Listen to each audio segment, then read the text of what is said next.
or attempt to. Let's get everything situated how it's supposed to be. And we'll get started. It is about 6:20 on Friday night, TGIF. And let's get some air flowing in here. And yeah, we should be good to go. Let's pick up these Germans where we left off here.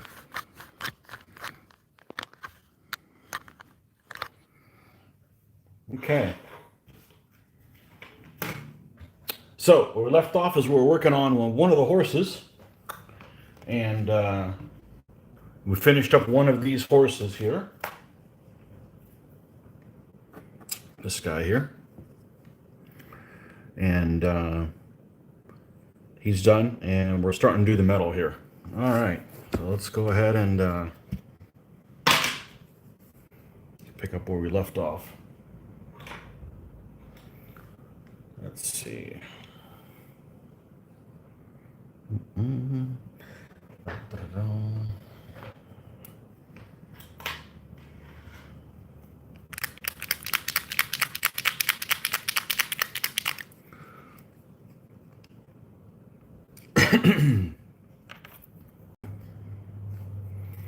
Get some of this metallic color on here.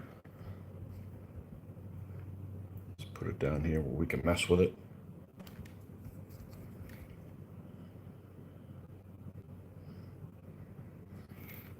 Okay.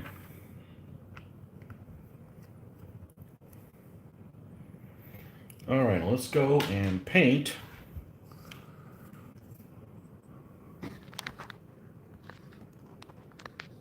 this guy right here. Let's adjust this a little bit. Okay, there we go. All right.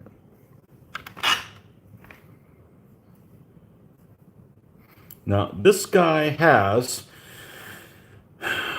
some kind of a cover garment on him. So we're going to have to avoid that, and we're going to,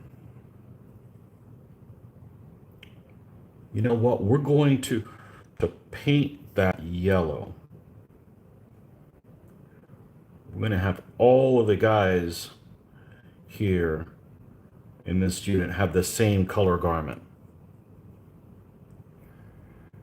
Hey Joe, early start. Yes, definitely an early start. Wanted to try to get some painting done because I had been really unsuccessful the last few days. I've been successful at other things, but not at painting. So, we try to get some painting done here. And I'm tired of looking at these damn Germans. I want to start working on the next army. I want to start thinking seriously about what the next army is going to be. Oh, well, we already know. Let me not fool myself. Happy Good Friday there, John Peter.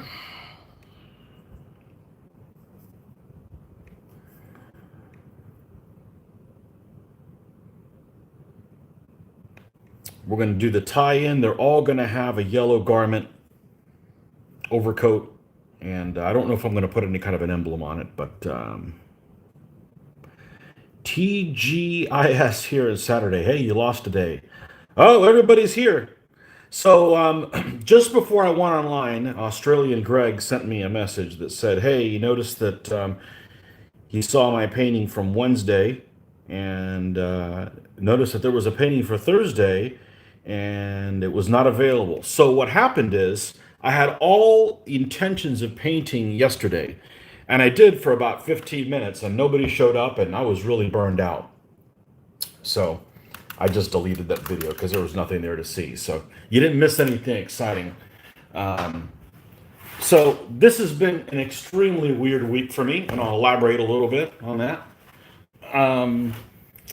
It's the Friday confessional.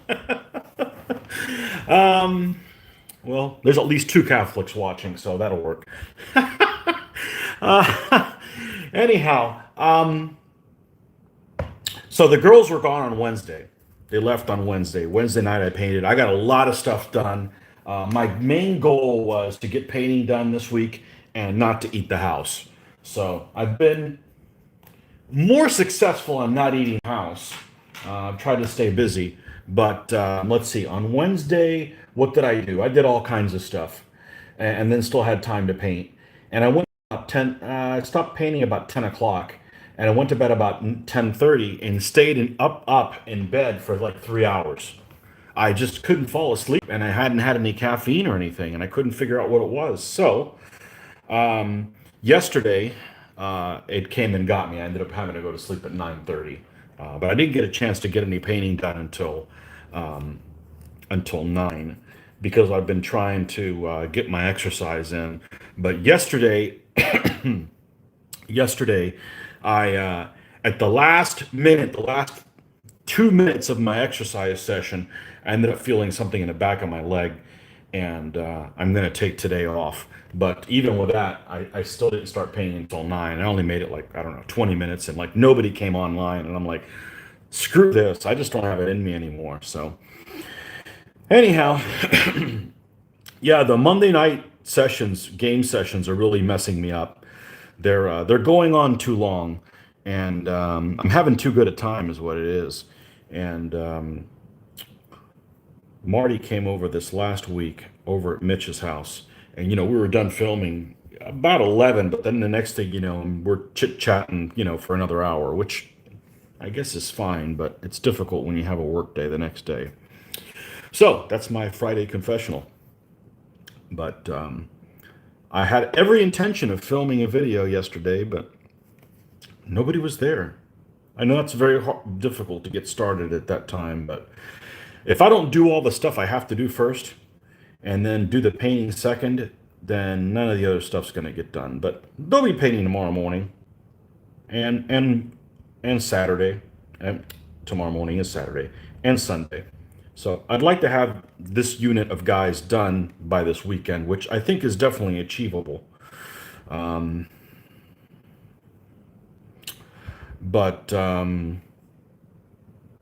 yeah, this is where you got to be careful because it's difficult sometimes to see where the armor ends and other things start, which isn't a big deal, but I just end up doing unnecessary painting and then covering it up. Anyhow, that was so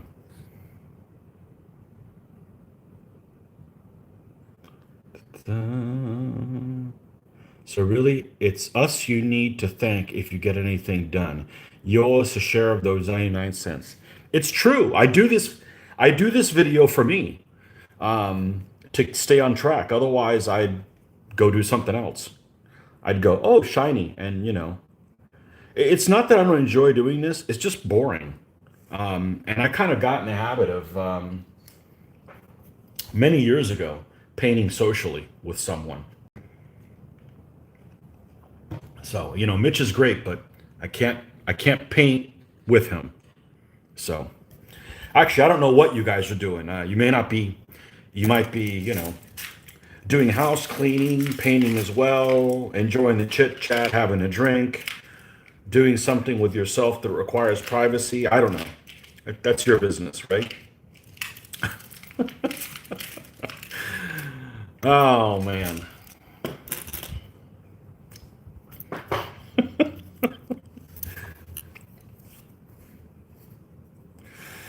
Okay, now, so this guy's got a hand cannon. Let's see if I can get a shot of this thing. All of them have exactly the same pose. The whole horse is going to be different, but let's see if we can get something behind him. There we go. So I'm pretty sure the shaft is going to be wooden, but pretty much all the stuff at the end is going to be metal. So we're going to go ahead and do that. I don't know if that support would be metal or not.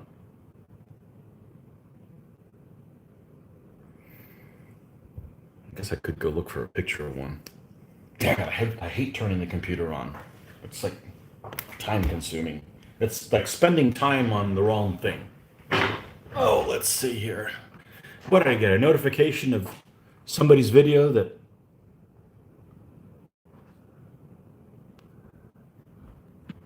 Okay. So yeah, I'm trying to make the most out of this bachelor hood for a week. and I've already lost 2 days. So, anyhow, I'm not doing anything I wouldn't be doing anyways if the girls were here. It's just a matter of I can do this and I can do things in whatever order I want. No interruptions. So let's take a look and see if we can find a picture of this.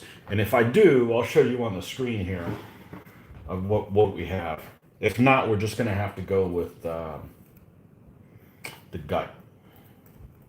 The nice thing is that's in a place where if I find out later that it's made out of the wrong material, I can repaint it and it's not something that's going to get touched. In other words, I'm not so worried about it being primered correctly or properly if I have to go back and repaint it. All right, so let's do something I rarely do on my computer, which is search for things. I try not to use my computer. I try to use the minimum of computer for stuff like that. Oh, lovely, the volume's on. Because many, many years ago, I do a lot of searches for pictures and stuff like that. Even the ones that are rated G, you can still end up getting sent to a place that has a virus.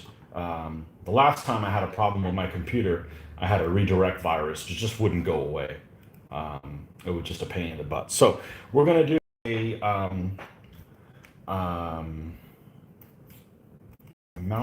let's do mounted hand gunner German. Let's see what we have here.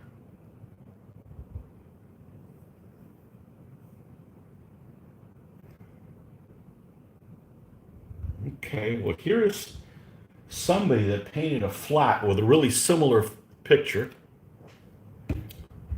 But this is just some random person, so they could have gotten it wrong too. It looks like the support is made of wood.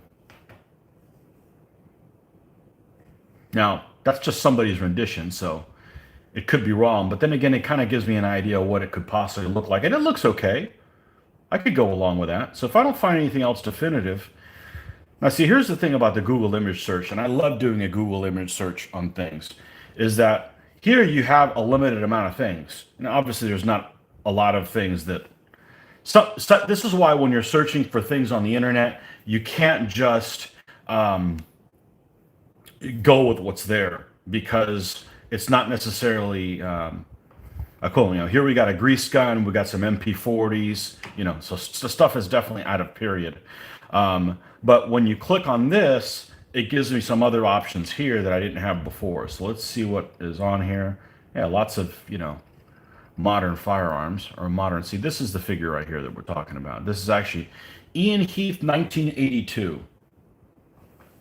And I've actually looked at the figure that's in the armies of, I believe the Germans are in the Eastern Europe, and it doesn't give me any description of what it's made out of, but this is a drawing of one of those. So let's just take a couple look at those things. If not, we're just going to end up doing the support in brown, because it looks okay. Sometimes you kind of have to do your own take on things, but at least if you're looking for pictures, it gives you an idea of what it might look like when it's totally painted, and so you can at least visually see what it looks like and decide if that's the direction you want to go in.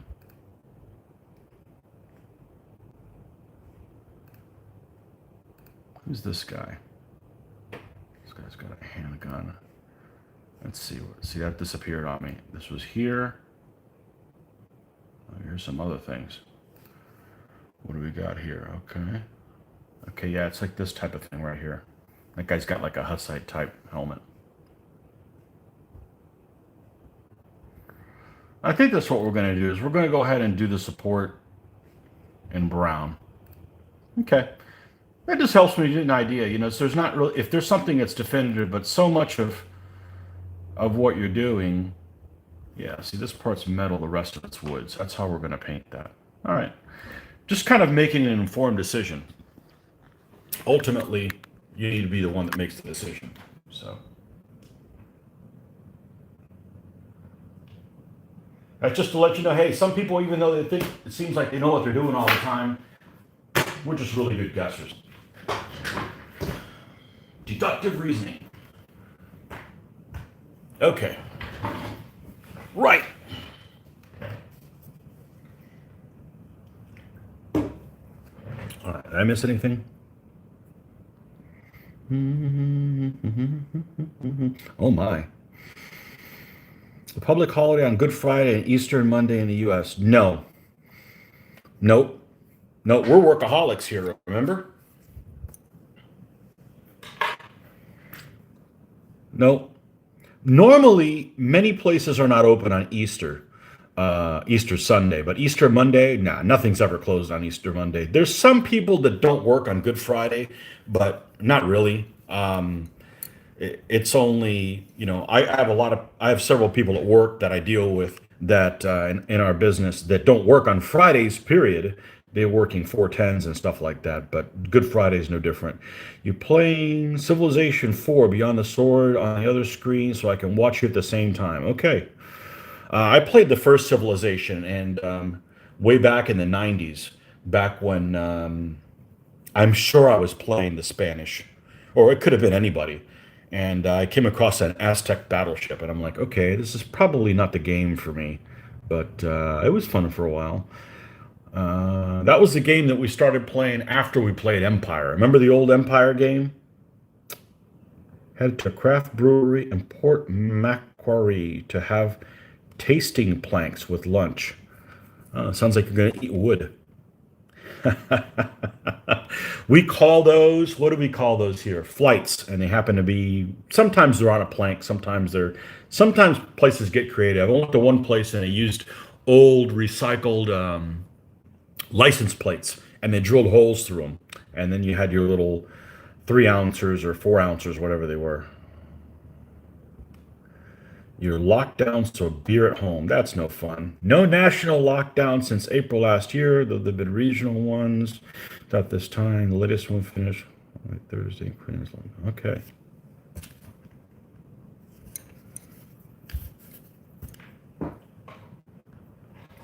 I guess if people are locked down for businesses, they have to be locked down for work, right? They got to work from home. Because that would be unfair. I mean, at work, nothing's changed. So it would be silly for me to, to have my normal workload or even busier than normal, which has actually been the case. And we're going to do something. We're going to try something different. We are going to try this new paint. This is the Iron Warrior. We're going to use that for the cannon, on the metal parts on the cannon. It's made of iron, so it would stand to reason. So yeah, nothing has changed at work. So it would be silly to not be locked down at work, have to do your normal workload, and then when it's time to, do something else, do something fun that, man, this is a thick one. Just like potato chips, I feel half of it's missing. Or crisps.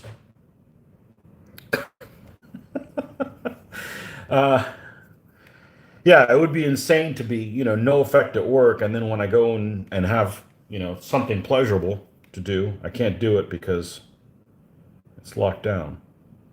So,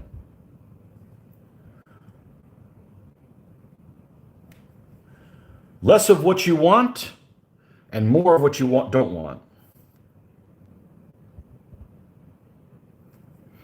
So I mentioned these castings to someone who I'm friends with, which apparently I thought this person was a sculptor, but they're not. They're a caster. So I guess they means they are in charge of casting the figures. And I showed them this, and I said this is a roundway figure, and then they commented that no, it's actually Asgard.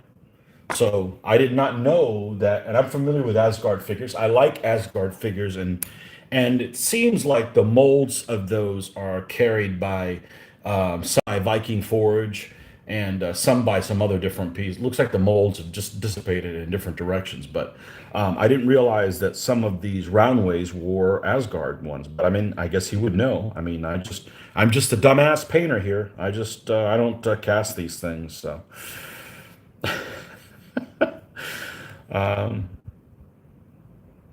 But yeah, this stuff is like from the 80s. I mean, I wasn't doing this stuff in the I was gaming in the 80s, but I wasn't doing ancients and medievals. So,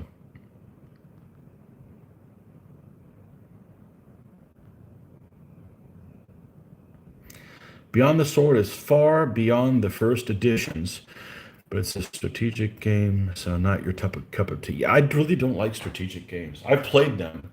Um, let's see, strategic games that I don't mind playing. I don't mind playing Axis and Allies, although many versions I just are not balanced. You know, the Axis and Allies Pacific one's not bad, but a lot of it just hinges on conquering certain lands. So it's almost like, if things don't go one way, you're never going to get ahead of the game. What else? The strategic I don't mind playing.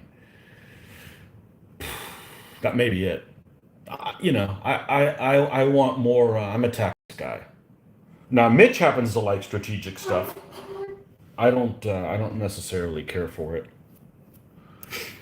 There's one of the groups I'm a member of on Facebook is the Computer Wargaming Group, and I would say 70% of the people there that play war games like strategy. So I'm in the exception. I'm a tactics guy because I think that tactics are more differentiated by period than strategy is.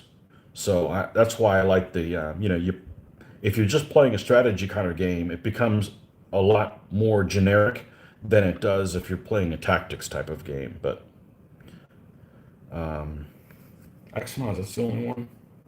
Yeah. When I was growing up, I had a good friend of mine. His favorite game was Advanced Third Reich, and I absolutely hate that game with the burps and derps. And the problem with strategy games is if they become really complicated, they end up being very abstract sometimes. And I don't do well with abstract stuff. That's why I like DBA, right? Which is excruciatingly abstract. But yeah, I'm not a strategy guy. It's not my. I want more. I feel like I'm not learning much about the period if I'm playing a strategy game. Does that make sense? I mean, that's why I play historical games. It's like something will happen, and I'll want to read more about what the people at the time did about that, or what they did and what the repercussions were. But if it's just strategy, it's like, oh, okay. That's like a game that gets a lot of gets a lot of people are really excited. Is Crusader Kings. Well, it looks really cool. I like the theme, but it's too strategic.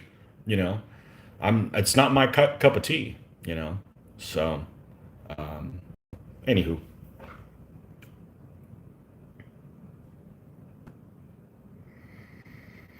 your hospitals are close to capacity, so we get locked down. Poland and France have it much worse than us. Our numbers will get worse over Easter because people ignore the guidelines. Our self-testing on Thursday were still negative. Plan to have a small get together, but we want to stay healthy.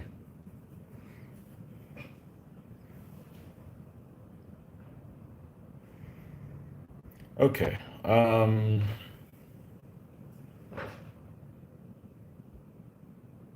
wood.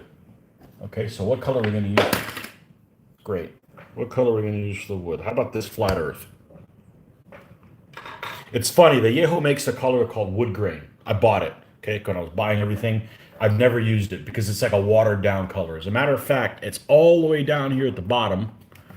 It's almost like a glaze. Is it this one? Yep. Natural wood.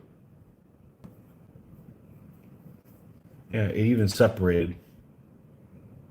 But it's like it looks really, really yellow. It looks like mustard yellow there in the camera, but it's not that yellow. But still. Yeah, this thing's like super watered down. This is useless color. I put it on eBay for 99 cents. Shipping things has gotten so prohibitive, and you have to come pick it up here at my house. I'll give it to you for free. I'm not going to the post office. That's an angry, nasty place.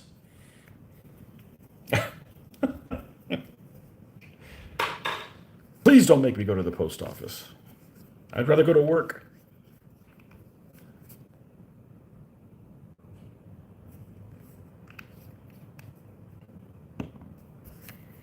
Going to the post office is a little bit too much like dealing with a soup Nazi on Seinfeld, if you guys know what I'm talking about. I actually never watched that show, but I know what that is.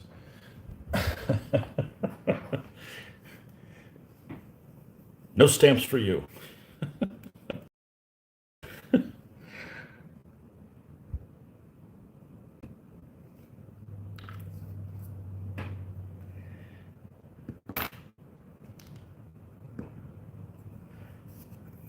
DA tries to be more fair. In a strategic game, I want to be on location first for the most. Vaccination is on a really slow trajectory here. My wife is eligible for an early jab because of underlying diabetes. Probably won't get it for another 6 weeks.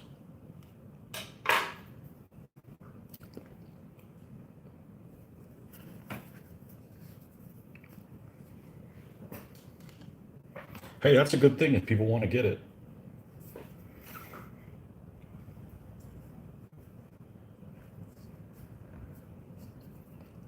I'm not opposed to getting it. I'm just not in a hurry to do so.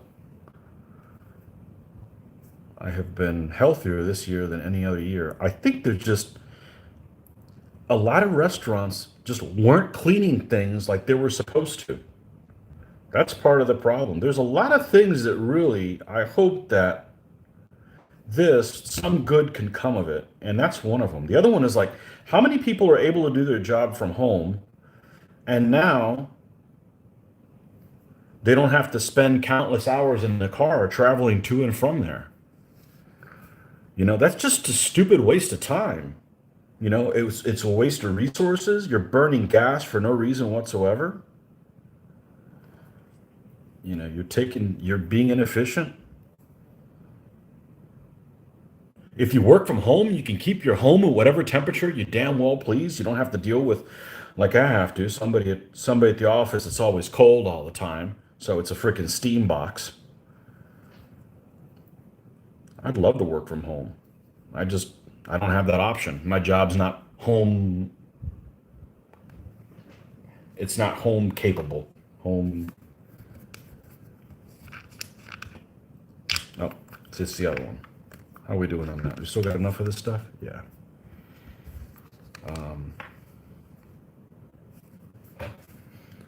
A lot of people, I mean, I can't tell you how many times I've seen people go into the bathroom, and I'm not checking people out when I go to the bathroom. I have a policy of I don't interact with folks when I'm in a public bathroom.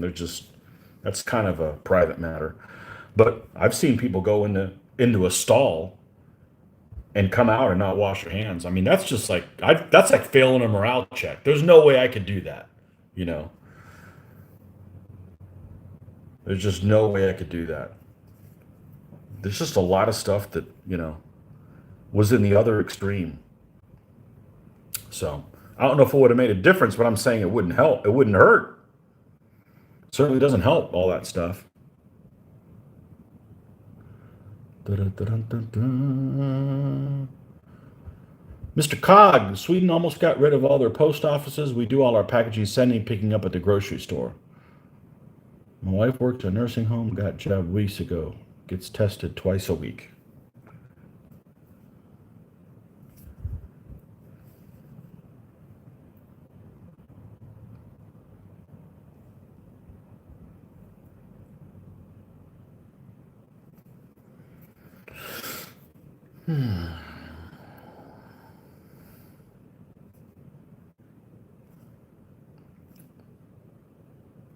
No, I fortunately don't have to wear it at work. I'm not really close to people though. So that's good because I already have to wear silly things when I go outside just because. So that make the situation even hotter. So I'm not really volunteering to do any more uncomfortness. Let's put it that way. So sorry, it's my first day trying to talk. I can't talk today. Oh.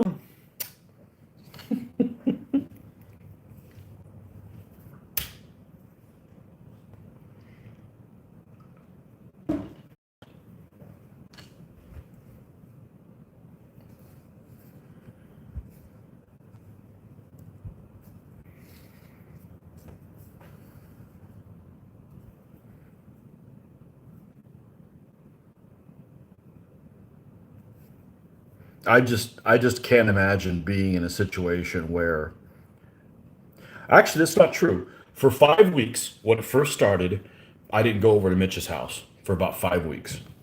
And it was mainly for respect for my wife because she was taking like extreme precautions.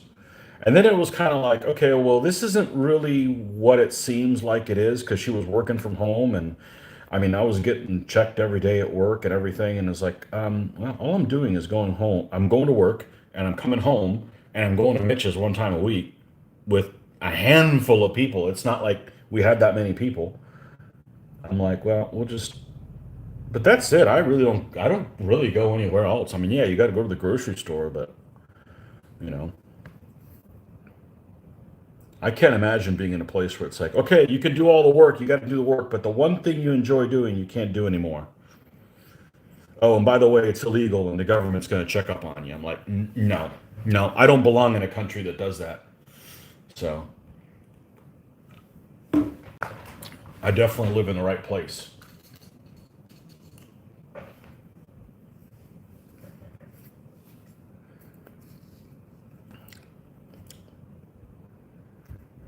I definitely live in the right state.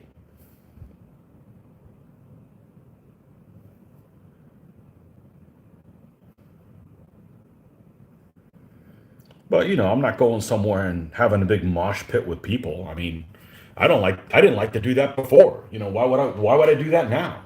You know?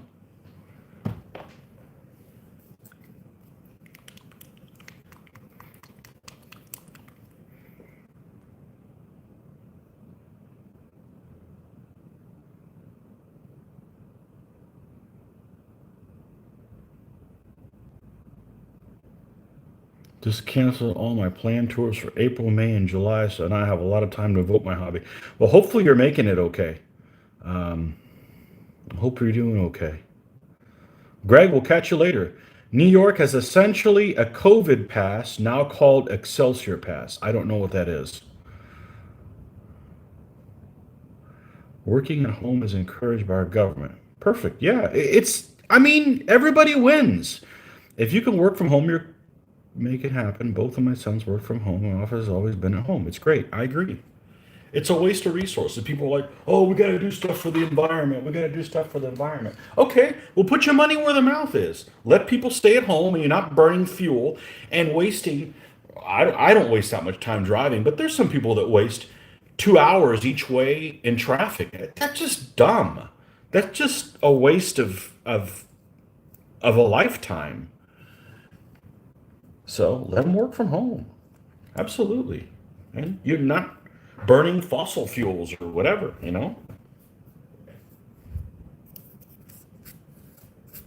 mean, I'm not big on environmental stuff, but I mean, that's just waste. I am big on wasteful. Things are just stupid. Like, well, you got heard me talk about it before. You don't buy stuff just because you can buy more stuff. If you don't need it, try to live without it a little bit. Otherwise, you end up being a consumer. You're being, of course, the people that make things, they don't want to hear that. They want you to buy, buy, buy, buy, buy. But it's like, come on, man. You can't have everything. You need to be happy with what you have. Don't be wasteful. You know, don't order a drink and not finish it. You know, it's just,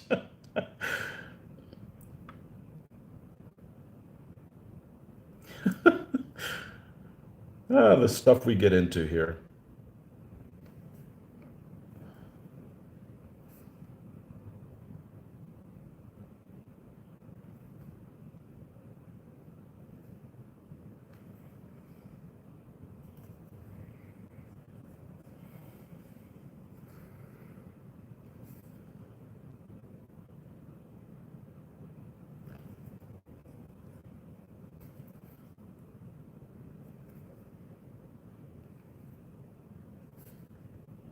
Yeah, we're just going to do one at a time.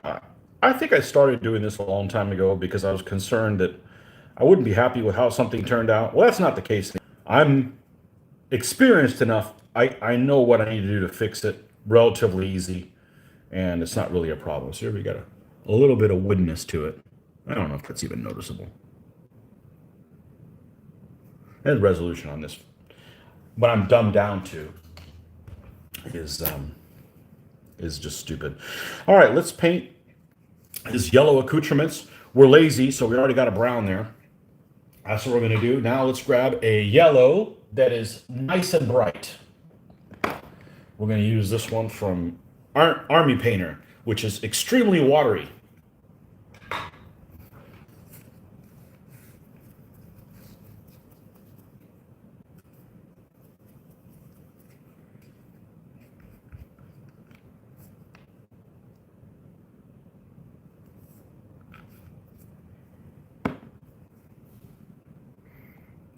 Yeah, New York. I don't belong in New York. There's so many things up there that are just counter to how I want to live my life. You guys have too many rules up there. Senseless rules. I used to drive to, oh, one of my favorite words, favorite city, Dusseldorf. 3 hours driving. Oh, and that reminds me, I got to ask you something about pronunciation because I came across something and and I thought it was wrong. Used to drive Dusseldorf, 3 hours driving time per day, and I had to put up with people distracting me. Now I get a half day's worth of work done in those 3 hours, and I'm done. I can goof off. There you go, and work on your therapy, which is painting or whatever it is for you. Okay, so my question for you, the umlaut. Okay, the umlaut. I always thought that the umlaut made a long sound. So what I came across in was a video that someone had done. This is how I get sidetracked, but no, this is good because this keeps me interacting. I was watching a video by, I believe it was the Tank Museum, which I guess is an arm of, well, there's a YouTube channel called the Tank Museum, which is, I believe, Bovington. And this guy was describing this SDKFZ 234 that he had on there. And he called this particular thing.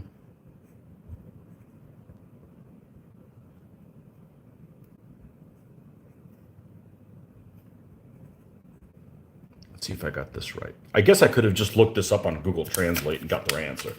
This is what it is. Okay, I had always called that, I think he called it a Panzer Spähwagen, and I would have called it a Panzer Schwawagen, but I don't know. I bet it probably is the way he described it, but I never got anything on there. Yeah, PSW. That's why advanced squad leaders are called PSWs.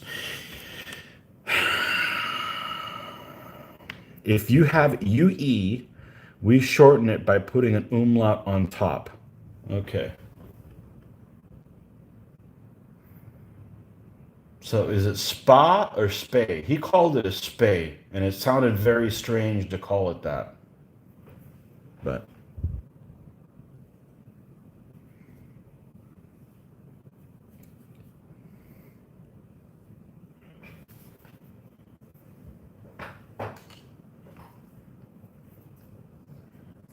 sounds like a great name you called somebody. You Dusseldorf. Yeah, that's in a big cluster. That's in a big cluster of a bunch of cities all in that area. Spay is right. Okay. So the umlaut over the A makes the A sound. Okay. Maybe I just assumed because the A sound is what I would normally call it if it didn't have the umlaut on it. And so I just assumed that it would change the name, but oh well. Sometimes you think you know too much enough for your own, you end up not really knowing anything.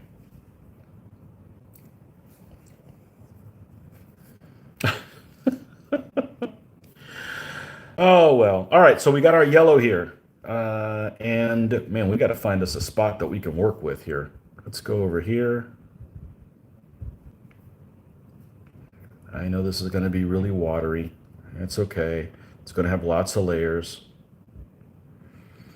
All right, we're going to cover everything with like this color here. And I know it won't cover well, but that's okay. It's not a problem because I go really thin and cover it multiple times. And no, I'm not going to paint this in yellow just so, I mean white, just so I can get the right shading. I don't roll like that. Actually, I'm going to go a little darker and build it up from there because there's some areas here that we accidentally painted in, well, that's not one of them, but that we accidentally painted with metal, and we're just going to cover those up. So we're going to paint this little, I don't know what the correct terminology for this is, a surcoat maybe. If this was in 28 millimeter, I would probably paint like the little double-headed black eagle on it.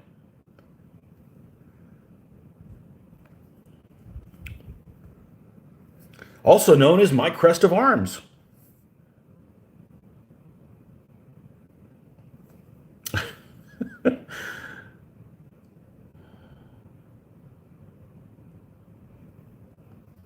And you guys out there have some really dumb looking crest of arms. I wish you would have been married with a different, wish would have been born with a different surname.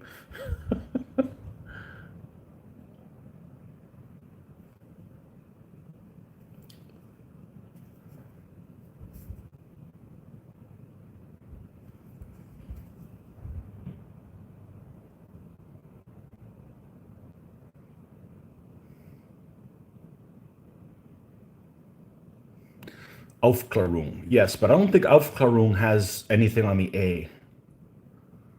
What the, it's pronounced spa. Okay. The connection. Auf. So it would be Aufklärung. I've been saying German names wrong all along. Well, that's what you guys get. No, I don't want to say things wrong. Aufklärung. Oh, I've always called it Aufklärung. I've been saying it wrong all along. Oh, well. You know what? I'm just going to, two wrongs do make a right. I'm just going to call them Painzers instead of Panzers.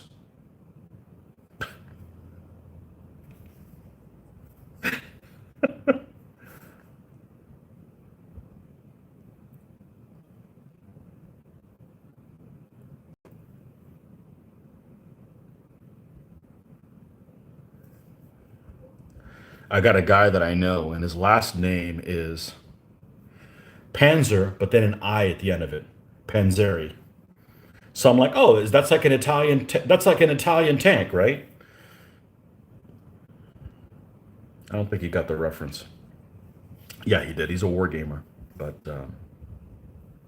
yeah, when I met him, I'm like, oh, that's an Italian tank. Maybe that'd be more like a Panzerini. I know they have their own. They have their own names that are almost the same as names in Spanish. So there is a series on television. It came out like 3 or 4 years ago. It's a mafia series called Gomorrah, and it's pretty good.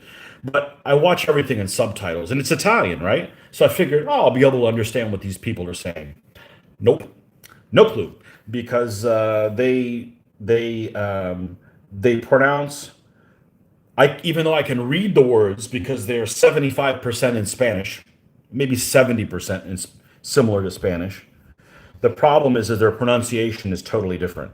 Their emphasis on different letters is different, and the letters that they don't say are not said sometimes. So that wasn't very useful. So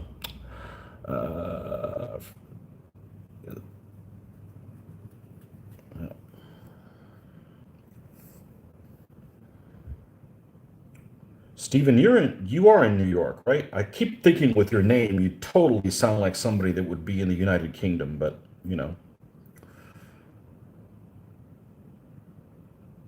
I'm sure that's where your ancestors came from. And then that would make sense.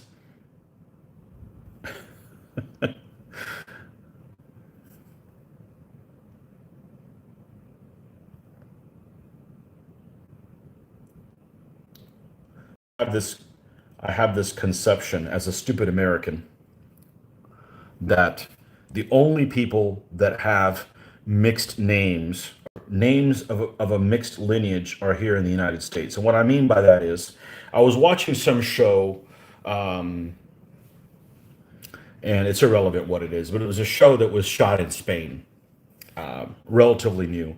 And the actors have many of them do not have Spanish names. And I'm like, well, what are you doing on a Spanish show? And it's just, I forget that other places could be a melting pot too, but that's just kind of my own, looking at it through my North American prejudice. I don't know. View through it. I don't know. It's my stupid American part. There you go.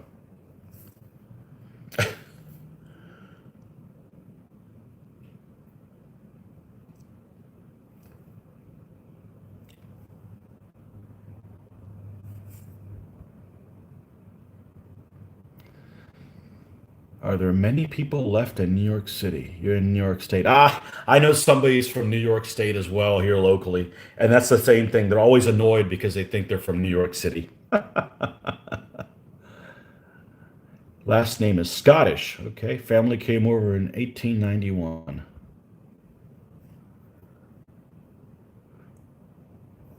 Lots of your neighbors are Polish descent. I don't know any here in the South. People in the South are different. They don't know where the hell they come from. Lots of them. They just,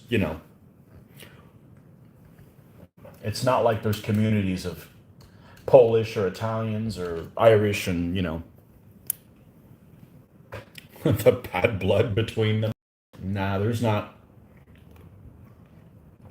See, everybody that comes over has a German name.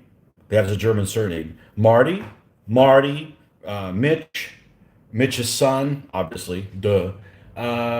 Joe, Scott. Yeah, they're all German guys. So, that's why I don't have a problem with it because my people never fought them.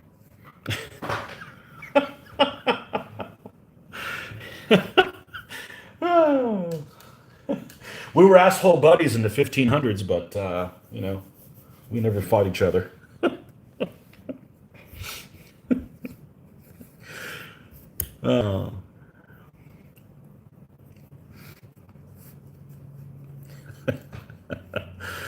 Okay, so we got this guy totally covered in this color that eventually will be bright yellow, believe it or not. Okay.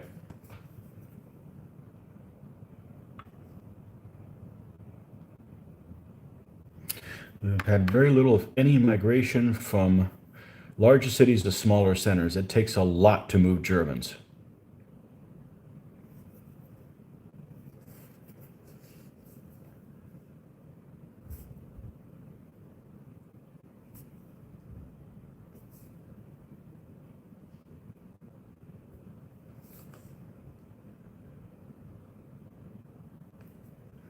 It takes a lot to move Germans.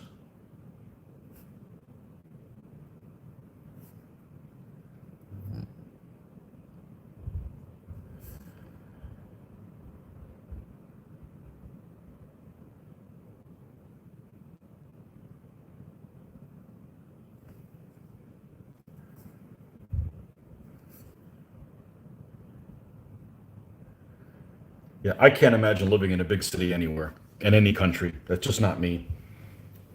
Now, the city I live in has about 150,000 people. That's not a big city. This is like suburbia land. So, and we're at least an hour away from another city that has at least 50,000 people. And then 2 hours from the bigger cities. So, yeah, this isn't a big city. I wouldn't want to live somewhere smaller than this either, but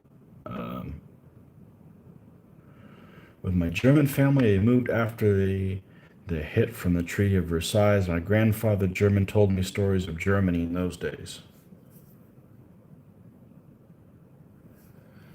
I never met a grandfather. Both of my grandfathers died in the 50s. They never saw Castro take over their country. So maybe that was a good thing for them. So,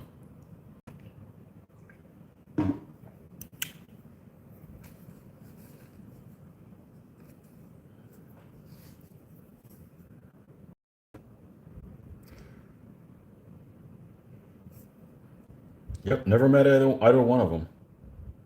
I'm not sure who my I'm not sure who my mother's father did for a living, but my dad's father was a boat inspector for a company in Havana, in the port of Havana. So, I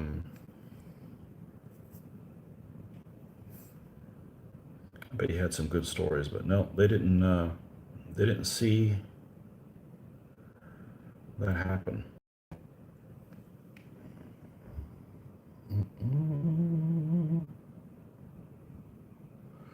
You can move them by moving the borders and kicking them out of their own homes, but once they build a house, you almost never move. Um, I bet people in this country more than any other country, more than any other place. I've lived in the same town since 1981. Um, I've lived in this house since 2003 and have no plans to move. What's that? 17 years? Yeah. And before that, I was in a place for 7 years. I don't like to move. I don't want to. I got too much stuff to. I don't even have that much stuff to pack. It's just a pain in the ass. Like I don't, I don't want to move. That's about as German as I get. That's the German in me. No, but people move like. I mean, if you lose your job and you have to go to another city to find a job, okay, I get it. I'm not moving to another city just for a minor increase in pay. It's just like, why? Never met my grandfathers either. One of them got separated, stuck in East Germany, while the rest of the family made it west. Oh, that stinks.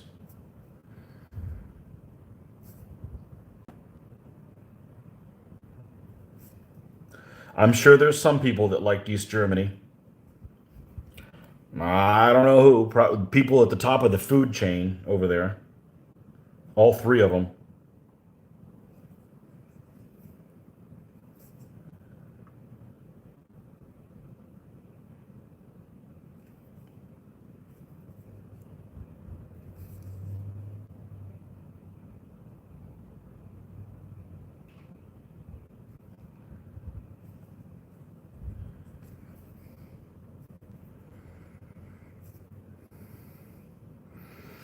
In retrospect, that didn't last that long. I mean, it lasted what? 1990, 45 years?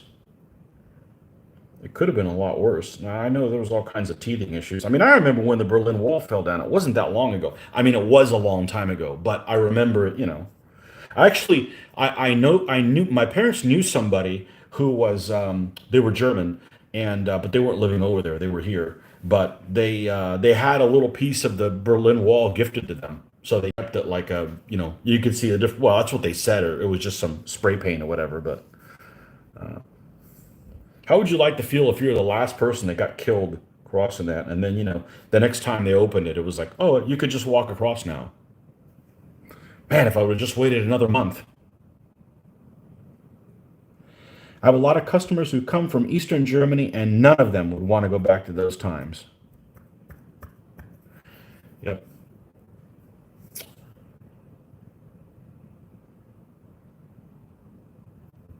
Yep. Now, I come across a lot of people from Cuba that have come over recently.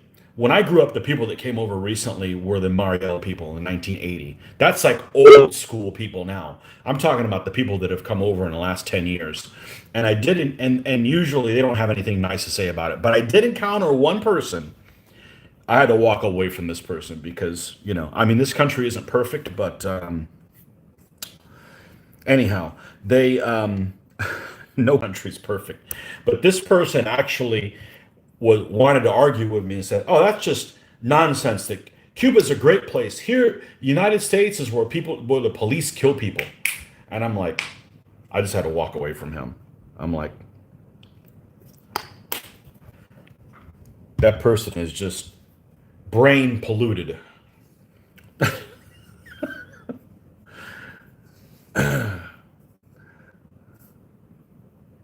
I'll be the last person that will say something nice about a totalitarian society. You can take that to the bank.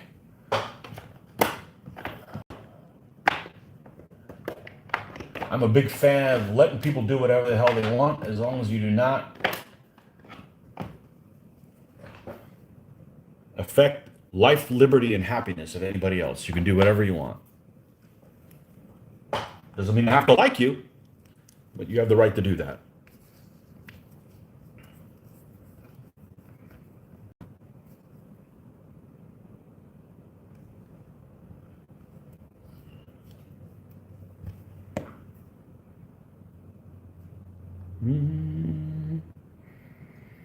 Get some pieces of the wall, chipped them out myself. Fun times. It was like Christmas, Easter, and your birthday all in the same time for a month. The people were really happy. Yeah, no kidding. No kidding.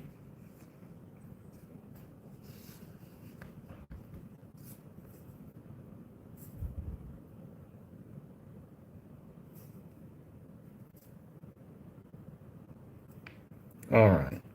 I don't think we can take this. We'll try to take this yellow a little bit higher, and then we're going to have to try it in white. I know this might be kind of tedious for most people. Like, why don't you just give them a wash? But this is what I do. I find this very therapeutic, and the part that I actually enjoy is doing this layering thing.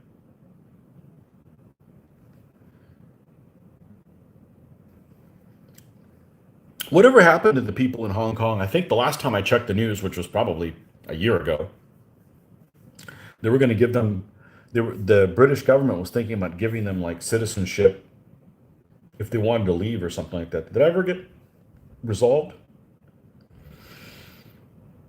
I communicate with several wargaming people from Hong Kong, and hopefully they, if that's what they want, hopefully they can get that.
A little bit of white. Let's see what happens here. So it's okay if it looks a little faded. You know, the Brits offered it probably just to piss off the CCP, but I don't know if May took them up on it. You want to piss off the CCP? Stop buying their stuff, folks. If you don't like the CCP and your government still wants to get in bed, it doesn't mean you have to buy their products. I look at every single thing I buy now. Actually, I went to a store the other day, and it's got nothing to do with the Chinese people. I love the Chinese history and stuff like that. Those poor folks are trapped in it, you know. I went to games. I went to a store where I picked up this the other day, and I was going to pick up some tufts by Games Workshop, and their tufts are made in China. I'm like, why? You're paying an extraordinary amount for it. I mean, you know, and they had like a one of those. plastic cutting things, a set of nips. That one's also made in China too. It's like, you know, doesn't have to be made in the UK. It can be made wherever you want, just not in some place that's trouble. Let's put it that way. They're trouble. So hey, now there might be some things that I accidentally bought that's not labeled. Oh well. Am I going to snap all my brushes in half that are actually made in China? Thinking about it, but I haven't done it yet. I'm probably just going to run them into the ground and not buy new ones. But you know, when you buy a car, there's some things in your car that are made in China, and there's nothing you can do about it. Well, I'm not saying give up cars, but you know, think about it. Vote with your wallet.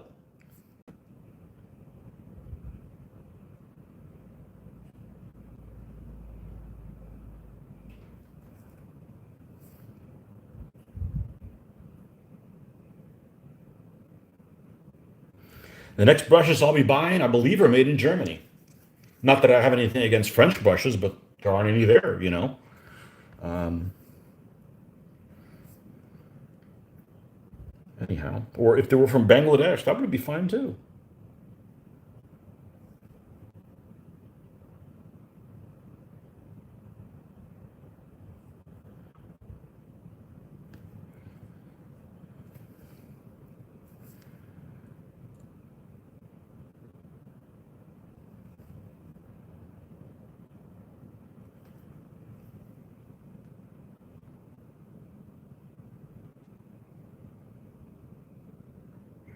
When does Mitch command the Sam Knights? I don't know. He'll probably win with them. I told him he's got if he's got to play 5 games and then we're tied, and then he wins that sixth one, then he's going to have to do all the filming. That's why he's like, no, no, give me the Sam Knights. He's technologically challenged. Let's put it that way. He can't search things on his phone. He speaks into his phone for all the search things, and I'm like, no, I can't deal with that. I can't deal with saying one thing and then the phone says I thinks that I said something else. That's just not doesn't work with my personality. Let's put it that way.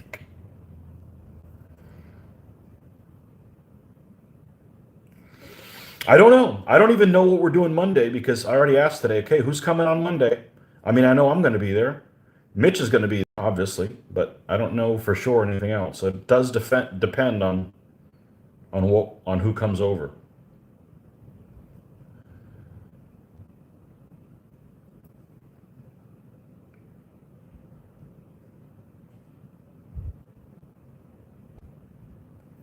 Funny thing is, all those battles I played with the Sam Knights, I think just about all of them could have gone either way. They just didn't.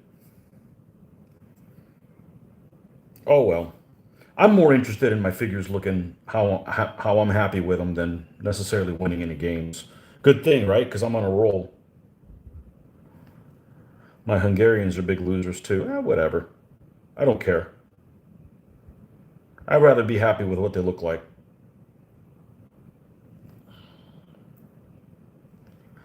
I can't think of anybody I'd rather lose to than Mitch. So there you go.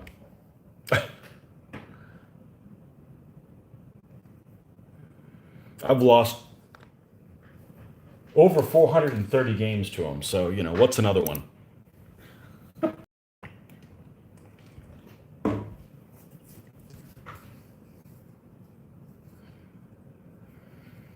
I think we're going to stop the yellow right here. I don't think I'm going to go up any higher. We may touch it up again when we do the rest of them, but I think that's probably sufficient there for what I'm looking for. Okay. Am I playing Car Wars? You mean Gaslands? You talking about Gaslands? I don't know. I got to read a bunch of rules. My heart's not in it. I mean, I want to play other stuff. I just don't want to do things wrong. I've got vehicles made for it. I just, we just don't play with them. I've actually got a few of them. My favorite thing though is to name the vehicles. Like, there's a group for Gaslands. You wouldn't believe how many times people will say, "Okay, I built this car, but I need people help." That's like the fun part. Maybe I'm just like good at advertising or something like that. I don't know. That's the fun part.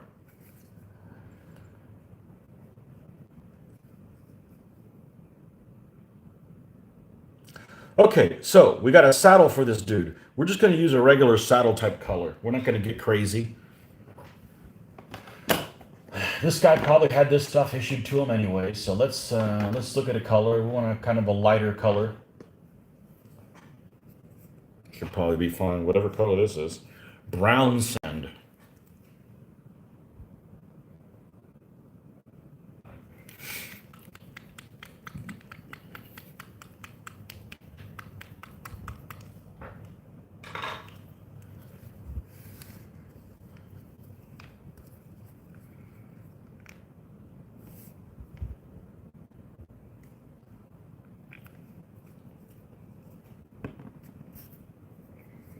You know what I hate doing? I hate watching television. I really hate watching television. It is a total waste of time because you don't make any decisions, you know? Like video games are not a waste of time compared to television. Television, you're just sitting there. If you watch the show or you don't watch the show, it still turns out the same. Just it's wasteful, you know? Hey, I'm in the minority. Lots of people like television.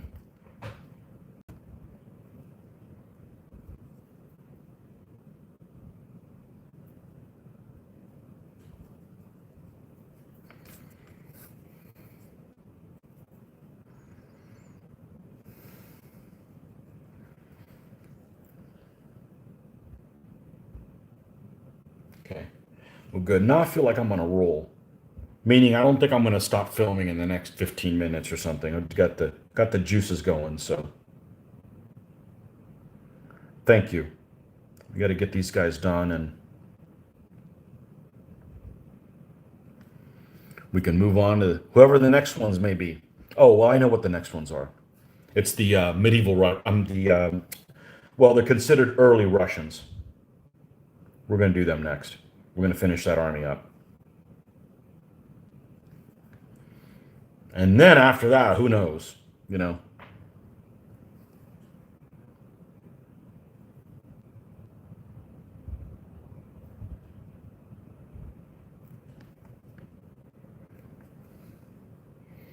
who knows?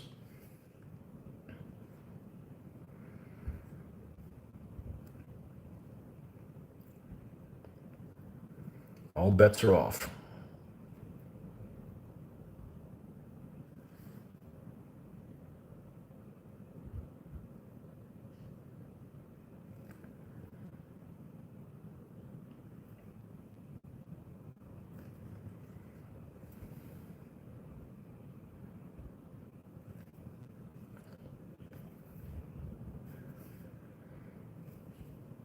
He specifically used a brush that's a little crummier.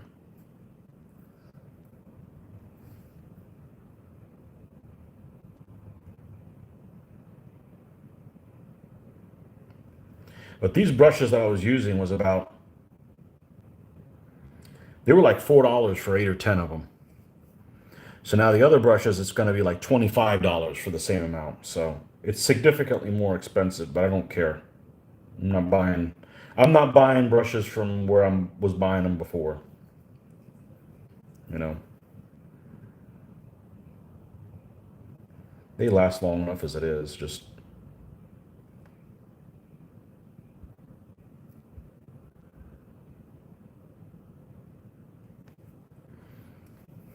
I got to go to the hobby store tomorrow and pick up some spray, some gloss, and flat spray. I'm getting really low, so I may look to see if they have. I've been eyeing one of these little brush holders, like when you put your brushes. It's like a little. It almost looks like a contraption you use in a bar to like make drinks or something like that, like one of those strainers. But it's like this. Well, it's probably not stainless steel, but it has a place where you can put your brushes in to dry like vertically, and that way, keep their points. Maybe I'll get one of those and try that out for a little while. See if we can't get these things to last a little bit better. Because I've got this stuff right here, which works pretty good for getting paint out. Is it upside down? Here we go. This stuff works pretty well, but it takes a lot of elbow grease to do that, and you never can get the shape of the brush back once it starts going south. So, um, anyhow, I don't mind stuff like this taking a long time. Like this is enjoyable, but I don't want to spend a lot of time like cleaning figures or priming them. I just feel like that's just monotonous crap that, I shouldn't have to deal with beneath me. I think anybody can do that. I don't need to be doing that. So, just like at your work, there's some stuff that you do at your work that you wish, I really think somebody else could be doing this because it's kind of a waste of my time to be doing it. In other words, maybe somebody who's, better at blowing spit bubbles, so to speak, than me.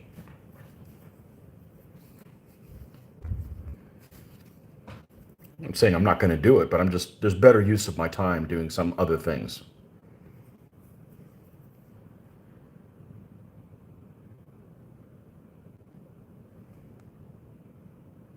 Here we go.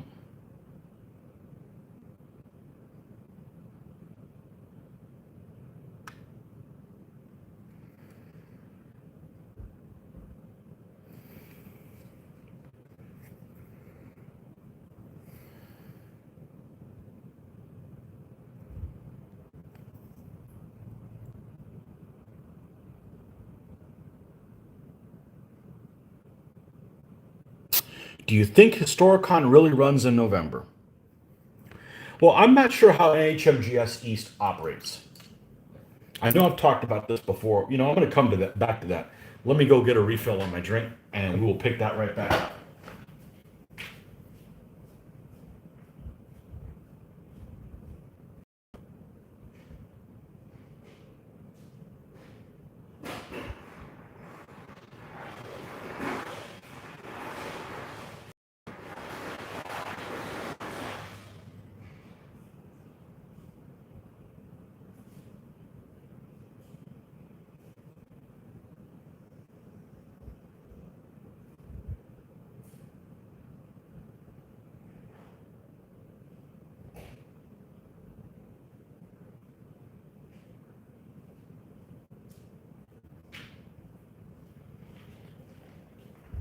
Okay, so I'm not sure how HMGS East works.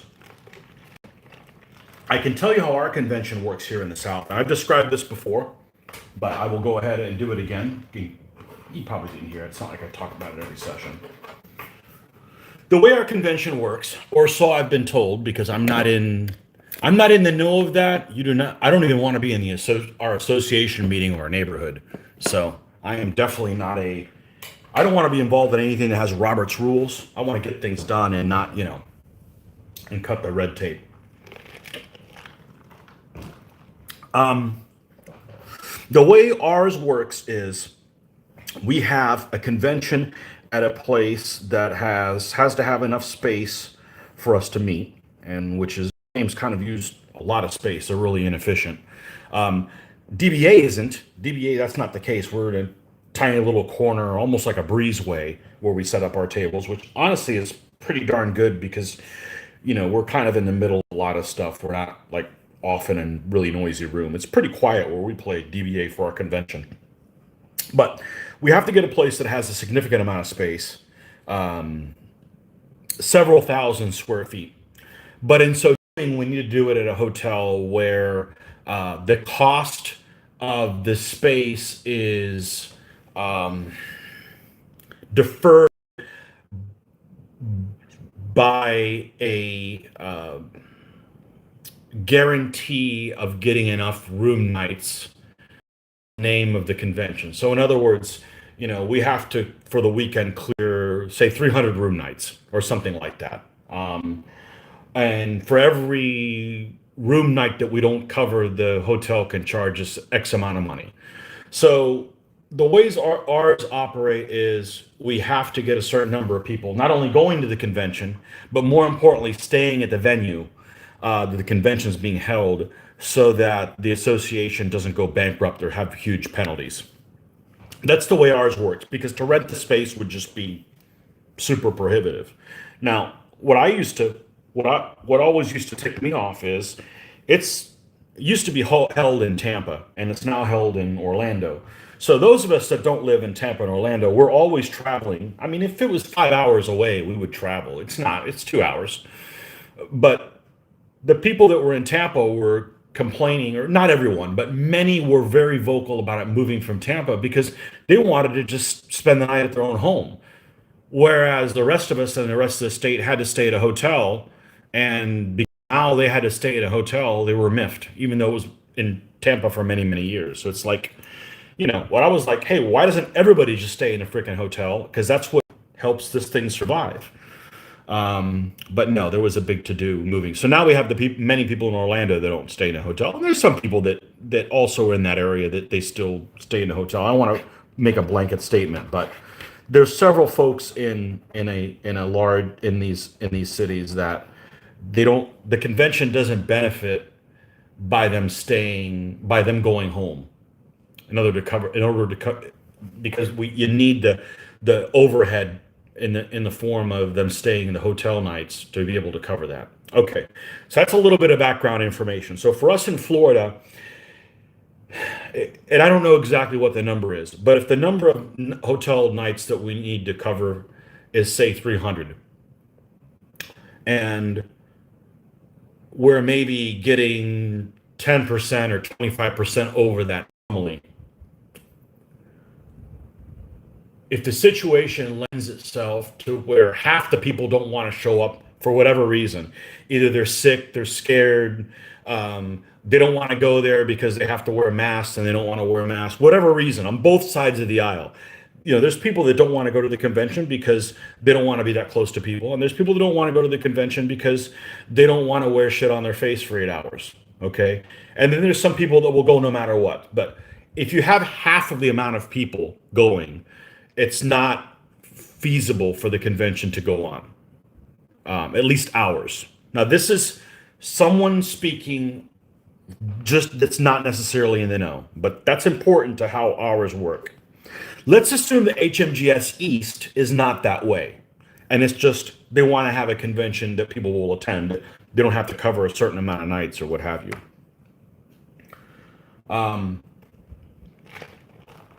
I don't know what their threshold of how many people have to show up for the convention for it to be viable and it not. I mean, conventions aren't hobby companies aren't money making things, and conventions aren't money making things either, and they all work on volunteers. So I don't know what that number is now. As far as November, I don't. Well, we won't be going to it because November is a dead month. November is literally the worst month it could be for me. It's a honeymoon month, and we're always traveling on that month, so I'll never make a fall in. And Cold Wars is too close to April convention for us, so we'll never make that one. So Historicon is really the only one that we would go to. So if you in July, if it was June, we'd go to it. If it was August, we'd go to it. September you can't go to because we have a September convention. Although I don't think it's going to happen this year either. We supposedly have it, but I don't think it's going to happen. Um, so my personal thought, I don't know. I think that conventions in Florida, I don't want to be negative, but the way our convention operates, we've only been able to cover the amount of hotel rooms that we need to by say an additional not more than 20%. And they go over this stuff at the meetings, but that's what it seems like. It's not more than 20%. And if they held the convention this year, I see half the amount of people going at best case scenario. And I just don't think that they're going to be able to hold a convention in Florida with this business model that we have until people go to it. And I just don't see that happening anytime soon because of all this. You got people that will go, and then you've got some people that won't go for opposite things on the opposite side of the aisle. So I don't want to say that. People keep saying, "Well, we'll see. You're going to see next convention, next." I think we don't have any idea what this is, what's ahead. I just think we have no idea what's ahead because I really have been surprised at the level. I have been surprised on how all of this has played out. I'll leave it at that. I would never would have imagined that something like this would have happened 5 years ago. So I'm not going to make any predictions, but I always like making my predictions negative. So I'll either things will turn out better, or I'll make some money on the side. If you take two sides to bet, I'm going to take the side that's like bad news, but I get to make $50. But I don't know what the business model is of HMGS East. Um, I can tell you this, okay, from my own personal experience, okay? Um, the fact that we make videos actually has nothing to do with the pandemic, okay? It was only a byproduct of I needed to be something that I could do with my phone. I'd gotten a phone that was capable of doing that around 2018, and I wanted to be able to do it without it creating a headache for editing and stuff like that. Because it's I don't want the game that we're playing to die. And I'm sorry, there's no way you would pick up this eight. There's no way you would pick up DBA on the shelf and just run with it. You just I would look at it and I'm like, no, I can't make heads or tails out of this. And oh, I don't know anybody playing it, and I'm not going to do that. So we just decided to do it just because. Well, I decided to do it because it was fun to kind of document our games and that sort of thing. And I'm actually getting cold. Wow, things you never hear me say.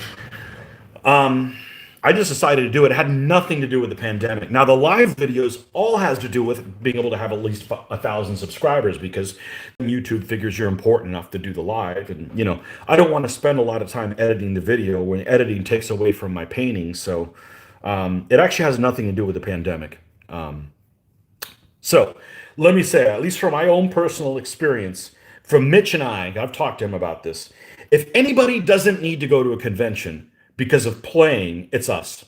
Okay. We don't need to go to a show to play games. We play games every freaking week. We got plenty of game playing. That's not our issue. Um, we don't have a problem traveling halfway across the country. Um, we don't need to go to a convention to shop. Well, him more than he needs to like buy painted armies and stuff, but I don't need any more stuff. I've mentioned it many times. I don't need things.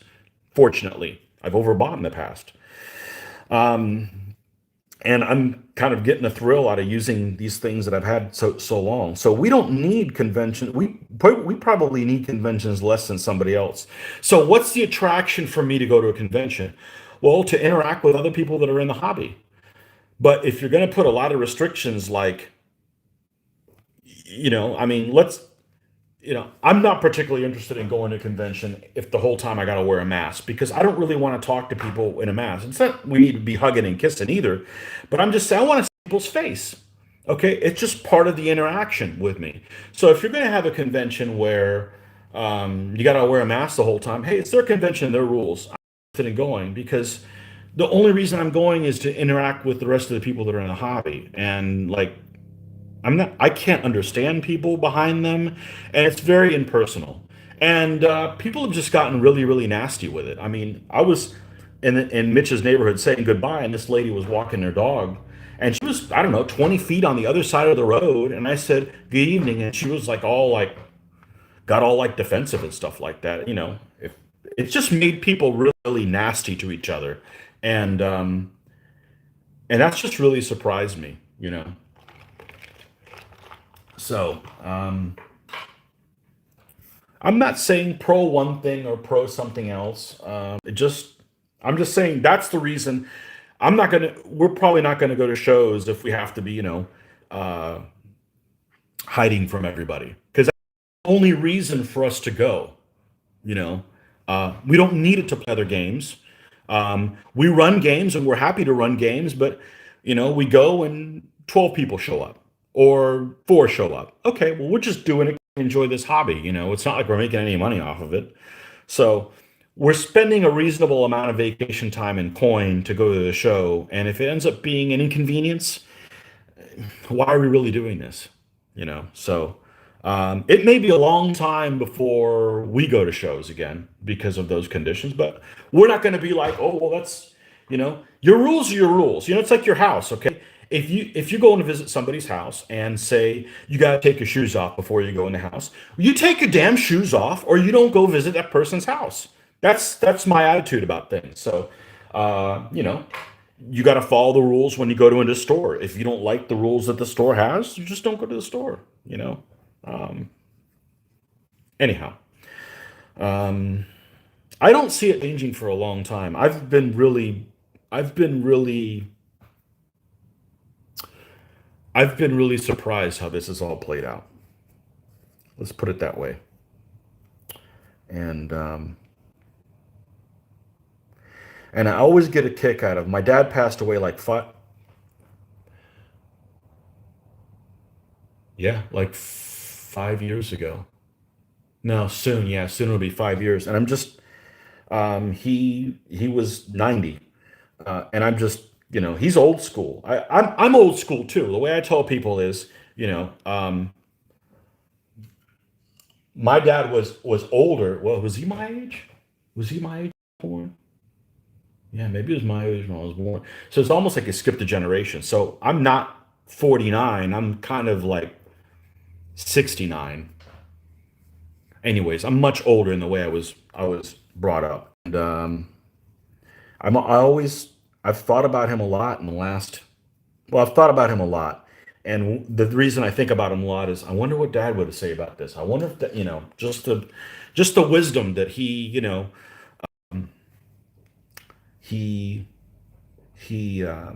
imparted on us. So anyhow, does that help?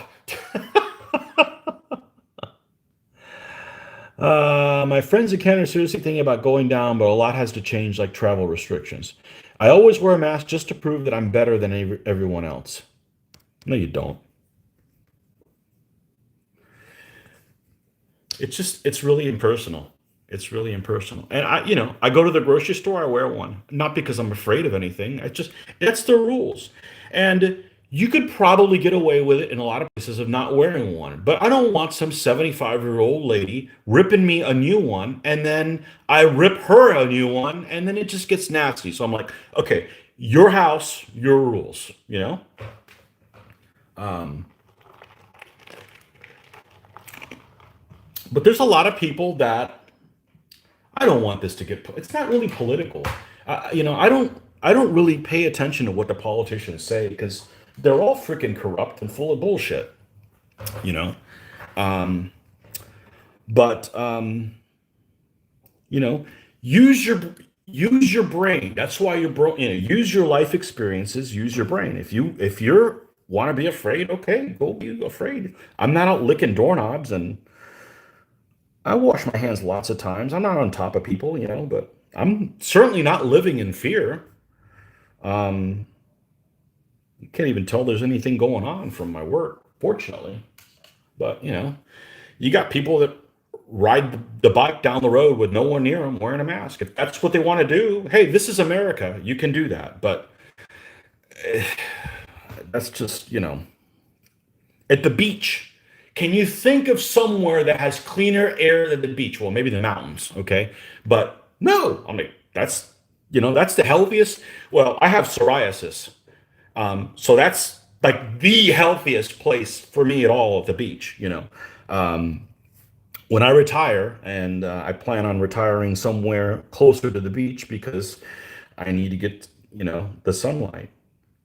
I can't think of anywhere healthier than that. But I'm not going to be one of those people putting on a mask to go through a drive-through to deal with the other person on mask. I mean, it's just if people want to do it, that's fine. But the way I see it is, we lived through the freaking Cold War and we didn't nuke each other. Okay, so I've lived through that crap. It's like I ain't afraid of this stuff. So um, I'm just respectful of maybe other people's concerns. But um, if you're upset because I'm not scared, well, then you need to get your head examined because you can't have a functioning society if everybody's cowering under the bed.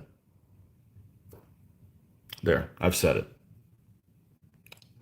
I have people on the cutting edge and getting sick myself will just add to the risk. I do wear a mask all the time just to get used to it, and I don't have to shave. It's not the breathing for me. I can breathe perfectly fine. I just can't understand people, and it's just hot on my face. And I already have to wear, like for instance, at work, I have to wear a hard hat all the time when I go outside, and I'm not near any equipment. I have to wear steel-toed boots. So I'm not going to volunteer to put something else on my face that makes me warmer, just because.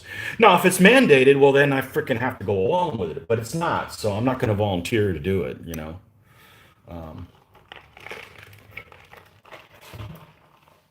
Anyhow, just like the vaccine. Okay, do you want to get your vaccine? Well, do I still have to wear a mask? Yeah. So why?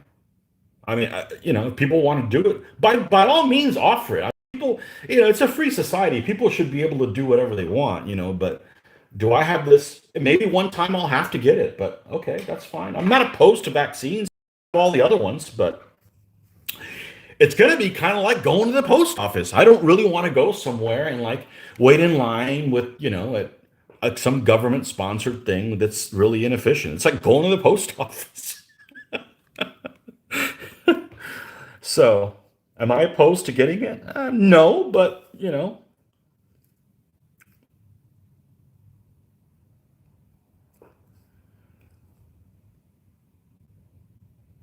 oh well.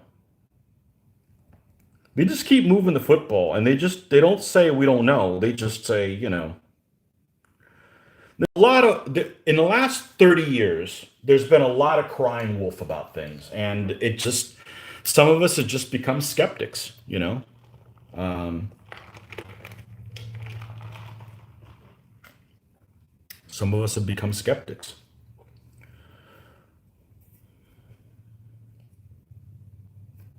Doesn't mean we deny science or anything. It's just there could be no, there's definitely ulterior motives. Woo, not a good talking day. And there's just people on the take all the time. And it's very, and I'm not saying the disease isn't real. Okay. I'm not saying that there isn't something out there. What I am saying is I don't believe in coincidences. And it's very coincidental that this happened exactly at the time that somebody put a certain country's feet to their fire, and that certain country had a lot of protesters that they didn't have a way of getting rid of. And somehow all that kind of came together for them. And I've had, I'm not a conspiracy theorist, but oh, they would never do that to their own people. Uh huh. Okay. So I'm not going to buy any of their products. So,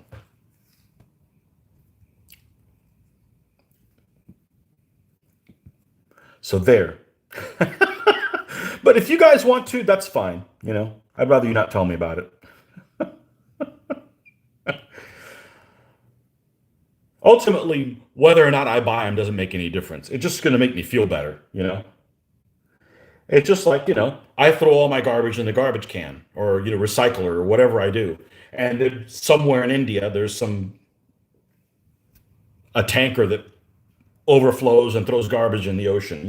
What difference is my own little, well, you do what you can within your own ability to be able to do. You can't change the world. But anywho, how did we get on that subject? I don't know. But my mom is she's 80 and she kind of has the same attitude I have. And so but she's not out traveling and stuff, but and the funny thing is she never told me this is how you need to think. It was just kind of everybody. I don't know. Maybe some people that are all raised the same way all think the same way. I don't know. But I don't listen to the news. They're out there to manipulate us and make us hate each other, and we're all in it together, folks. There's my cool. Okay. Who are you going to watch if you get sick? That's why I'm working out every day, man. You start paying 15 millimeters, something happens to Tony. Figures won't look as good and the commentary might be lacking, but I'm willing to pick up the baton. Well, something happens to me. I get to stop working, so I win. Nothing's going to happen to me. Not from that. Like I said, I'm not out doing high risk stuff. I don't want to be around, if they cancel I'm not asking for something unreasonable. It's like, well, we can't have concerts anymore. Well, yeah, you're freaking packed into like sardines. Those things aren't any fun to begin with. Like I don't mind going to bars, but I don't want to go to a bar where you can't even move somewhere because your butt, if you go all the way in a corner and you're having your drink and somebody like bumps into you, it's like you get out of everybody's way and you're still in somebody's way. That's too many people. I hope we never go back to that. That's just annoying as hell. But there's just a lot of things that just don't make any sense. Okay. There's just a lot of things that don't make any sense. Like, okay, you got to wear a mask. Okay, I get it. Well, unless you're like under three. So, children. And they might science explain it somewhere. It doesn't make any sense. Or, you can still fly in a plane, but you have to stay, 6 feet away from everybody else unless you're on a plane. There's a lot of things that are like, I'm too old for this stuff to make any sense. You know what I mean? But I'll obey the rules. The rule, I like I've flown or anything, but it's the rules are the rules, but it doesn't mean I need to go along with them or that make sense to me. Hey, I pay my taxes, even though it doesn't make sense giving the government more money when they don't even know how to spend what they have already. You guys don't even know how to write a check, balance a checkbook, but you want more money? Okay. All right, but I'm not going to vote for more taxes.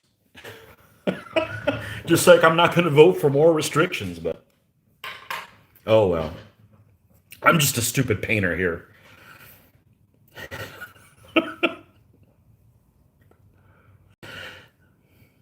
Don't listen to me. I come from the 1980s.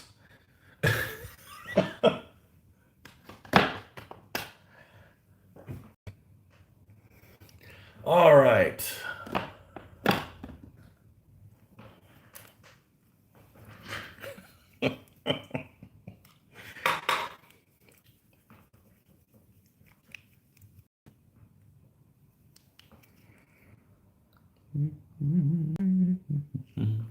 Yeah, so I don't listen to the news because the news doesn't matter. You're being manipulated, and I don't tell me what I want to hear.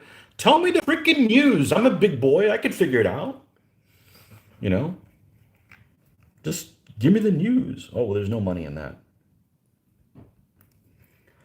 Well, we don't have enough stuff to report 24/7, so we've got to create other problems. Stop creating problems, man. That's what I get paid for.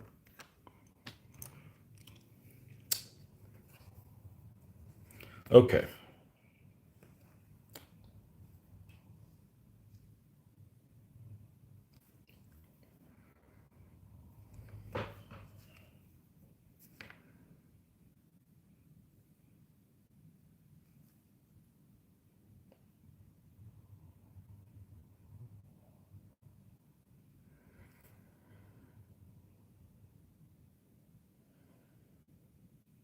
Oh, and Rick's here. He just showed up out of nowhere. Just to change the topic. Good. We're still paying an extra tax on champagne to pay for cannons to fight the Napoleonic Wars.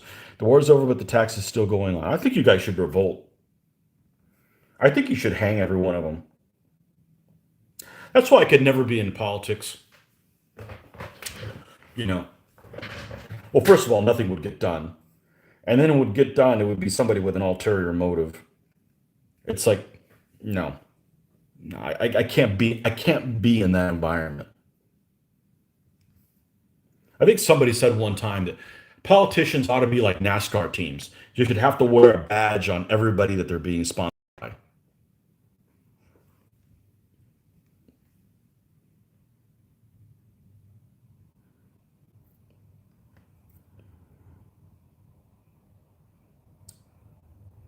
I think society has gotten so complicated that certain groups of people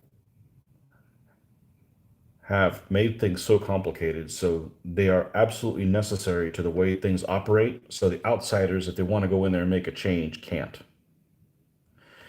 For instance, so you're watching TV and they say, "Hey, ask your doctor about this medicine." They don't even tell you what it's for. They just tell you the side effects could be headaches, diarrhea, shortness of breath, but they don't even tell you. Oh, ask them about tremfiblia.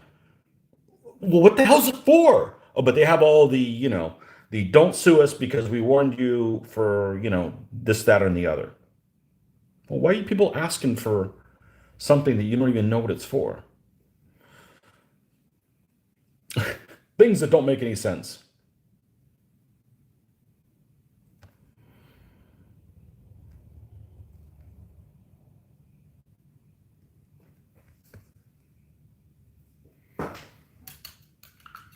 Yeah, this brush is about to die. This brush is about to die. But it's got the tip. I don't know if you can see on here, but it is curved and there is no cure for that.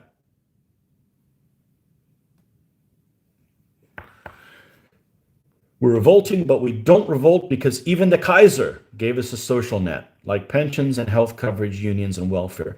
Well, that's what it is. They're all paying us off to stay happy. Because as soon as the economy crashes, if the economy crashed in this country, we're like really well armed. It could be a problem, you know. I'm not saying that's a good solution. I'm just saying, I mean, I'm not going to be doing anything because I got to work, I got a family to support. And that will always be the case, you know. So, so the national debt. See, I was really concerned about the national debt, and then I looked at what the national debts are of other countries. Yeah, everybody's in the same damn boat. So, because a friend of mine says, I really don't know what the plan. I don't really know what the plan is, unless the plan is to not pay it back or use it all to buy like weapons. And then when people say, "Okay, we want you to pay that thing back," come get them. Well, we got all the weapons. I mean, unless that's your play, I don't really understand what the national debt is. So I started looking at what the national debt is of other countries. It's all a freaking shell game, folks. So that's it. Keep wargaming. Paint and be merry. Or game and be merry. Okay, it's that time. It's time to get the bronze. I've had this thing forever, and I've never had to replace it. Knock on wood. I've had this since the first DBA Army. So 16 years, I've never had to replace this one. I'm using tiny little bits of it, though. Americans and Brits gave us the best ideas when they restructured Germany after the war. Well, you guys should have just won the first one. I'll say this again. I I do not I do not think of Germany as the bad guy in World War One. World War I should have never even been fought. I'm very partial to playing the Germans in World War One. I will be absolutely honest with you, and I'm not sure that the world wouldn't be a better place had they won. Oh shit! Here comes the controversy. No, it should have never been fought. It's just absolutely stupid, you know. Um, but would the world be a better place if the Germans would have won World War One? Well, it depends when it got won. If it had been quick, if they would have taken Paris, I think that it wouldn't have been a worse place because it wouldn't have. I mean, look, they beat the French in 1871, and it's not like they killed all the French people. So wars are stupid. We just enjoy playing them with little soldiers, but I think of it as a horror movie. I don't watch horror movies because they stick ideas in your head, especially if they're supernatural. No, this guy doesn't do supernatural stuff. But it's fascinating. It's fascinating the lengths that people have gone to destroy other people. That doesn't mean I'm all for it. I'm just saying it's just fascinating.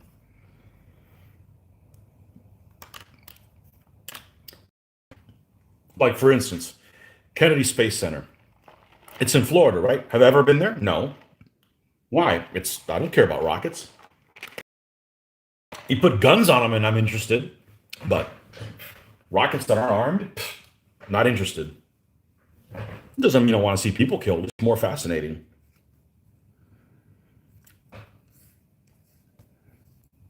I am a devout pacifist every day.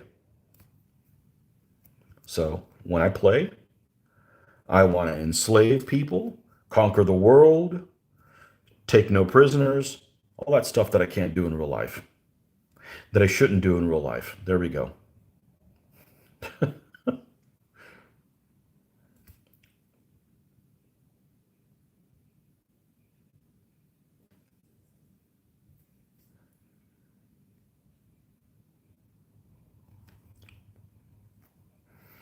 Boy, we got a fun one today. Hey, this is all entertaining. You guys should know where I'm coming from. You've seen enough of my videos. So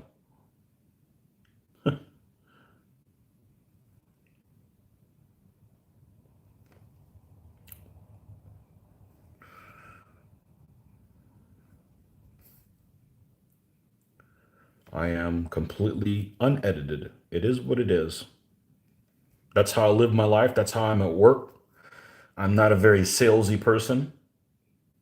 Doesn't mean you don't try to help your customers, but don't feed them full of crap either. You know,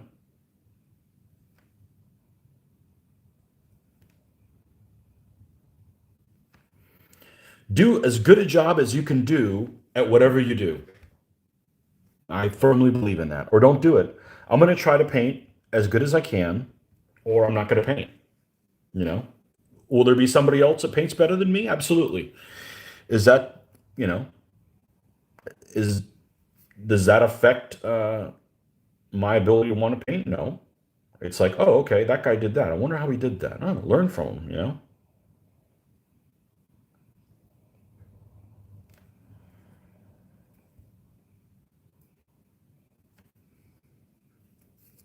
We're just hanging out here, folks.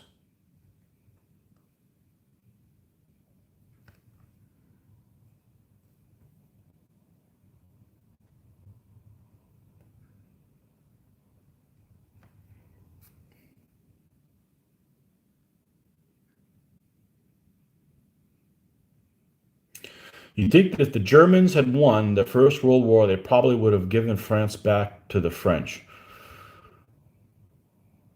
Too many foreigners there. Wars don't decide the winner, just who's left.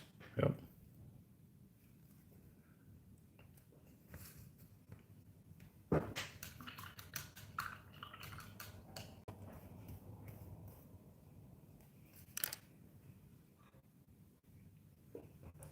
Um,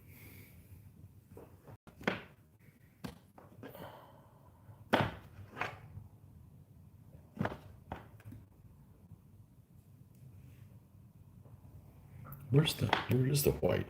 And why am I looking for it when I've got another one alive here? It's alive.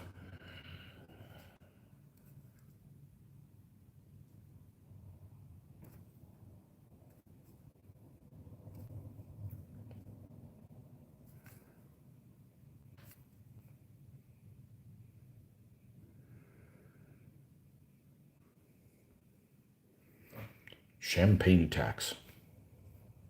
Wow. Stick it to them. Buy beer. Don't buy any champagne. Now what are you going to do?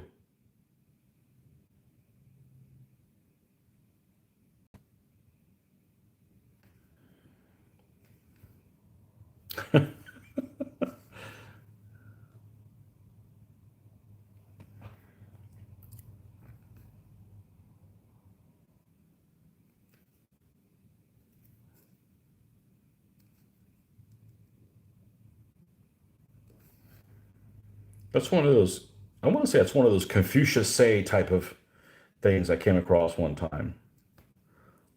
Was no decide who's right. They decide who's left.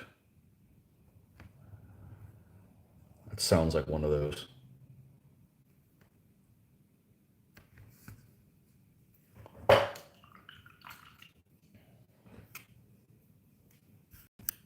I've been, I was itching at one point to build Sun Tzu's army. The problem with that is, what if I play him and the next thing you know, they got a win record like the Hungarians or the Samnites. I guess he's out that day.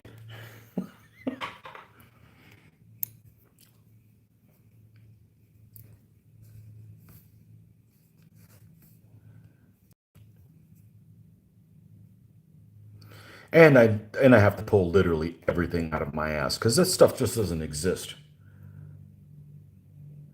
A lot of the stuff that we're looking for as war gamers or war game painters just never was written down.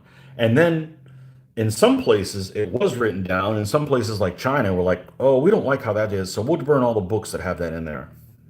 A very limited amount of people that had the ability to write, and very few of the stuff survived because next guy came in power and it didn't paint him so nicely. So you're like, well, we just need to get rid of all traces of that.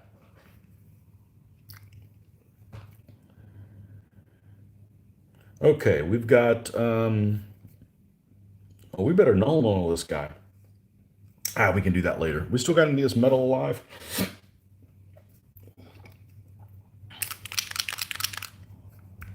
And then we're gonna do some strapping on this guy. A strapping lad.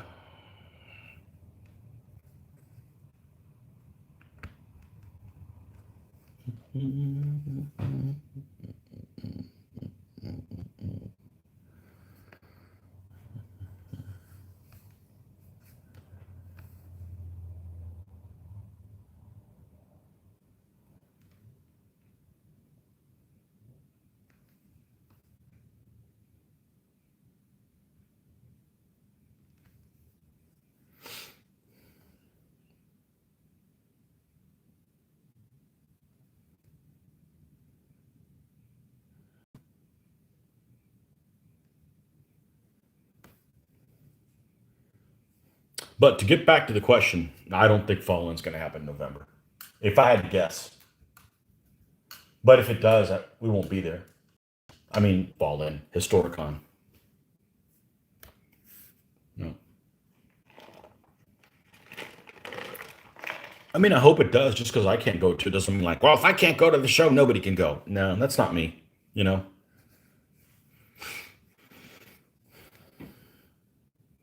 not me. Okay, so the strapping on the other guys, I believe, is yellow. Let's go pull that unit. Let me go pull that. Let me go pull that cab unit in my German army and take a look at it because I kind of like for them to be a little bit matching. And see what we got. I remember that used to be here somewhere. Here's my box of ta-da! Okay. So if you're wanting, this is Litco stands with a magnetic bottom so that you put it on a big tray like this and look, hey, none of it moves. You can use metal bases, but then you've got to put magnet stuff on there. And I'm not a scientist, things I say all the time, but this has a lot of density and it grips really well because of that. Okay, are they here? Germans? Germans? Okay, this is my medieval Germans, but I don't see the cap. How can the cap stand not be here? Oh, shit. That lance is about to die. I'll have to try to fix that. I knew that was happening. Well, this is the Turks. I don't know why the... Oh, because they're on the medieval one. I bet they're in my case. Right back.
Not either.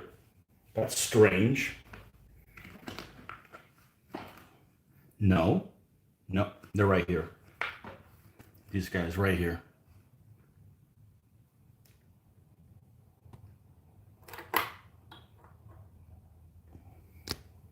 Put this away. Because this stand can have two stands of calf.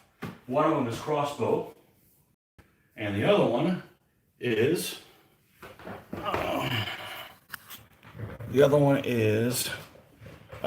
these Petronel guys, shooters. Okay, and these are the crossbow guys that I already have. Okay, and yeah, they have yellow wraps on their heads and yellow strapping. So we're going to keep the yellow thing going on these guys as well. Okay. Make sure we do not drink the brush water.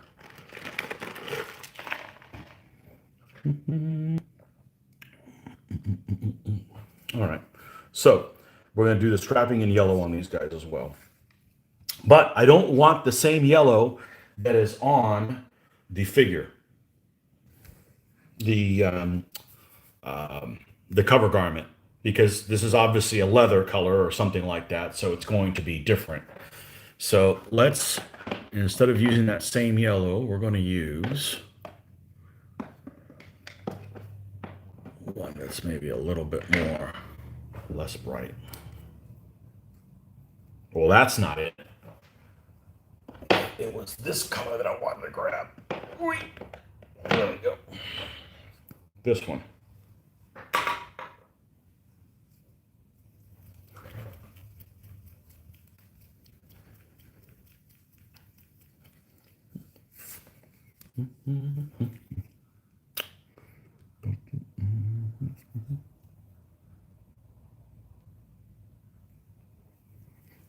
Nope. Okay, everybody asleep at the wheel? Got it. Okay.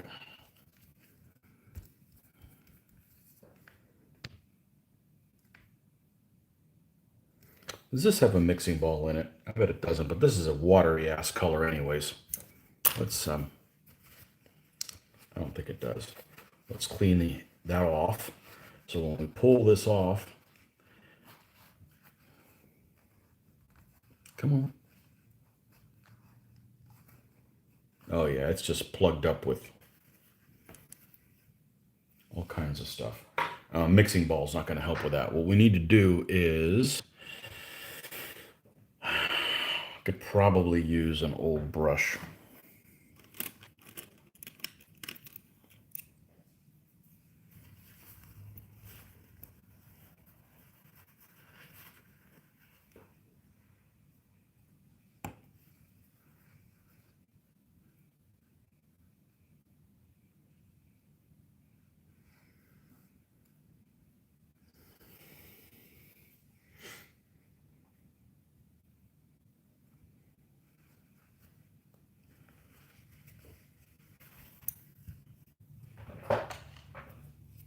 Okay, and we can go ahead and close this back up. And we're going to use a different brown, just because.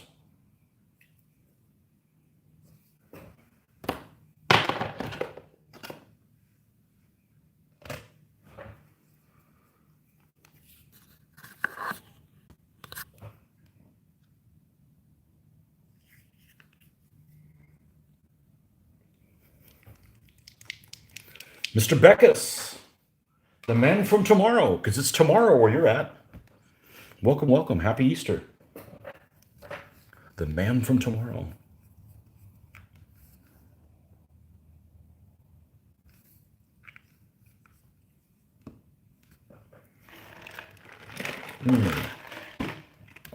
All right, let's mix up some of this color.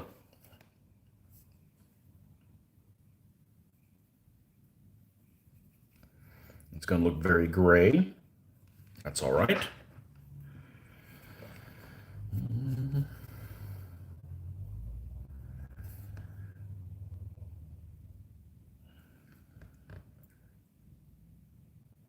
And I try to do that also. Like if you have like red on like a knight, and he's riding a horse that's also red, like he's got the I always want to, I don't, the actual word for it just seems so strange. It's caparisoned, right? You're wearing a cloth. You got one of those knights that has the heraldry on the cloth. If you've got like a red helmet or something like on them that's like painted, it shouldn't be the same color as the cloth because one of them was cloth, another one is just paint on the helmet. You know what I mean? Just if you're doing two dissimilar things, it shouldn't look the same. I mean, they could. Most people probably do them the same, but I put a little thought into that, and I'm like, that doesn't make much sense. So I don't want the yellow on this strapping of the horse to be the same yellow as the cover on him. But I'm overthinking it probably, but that works for me.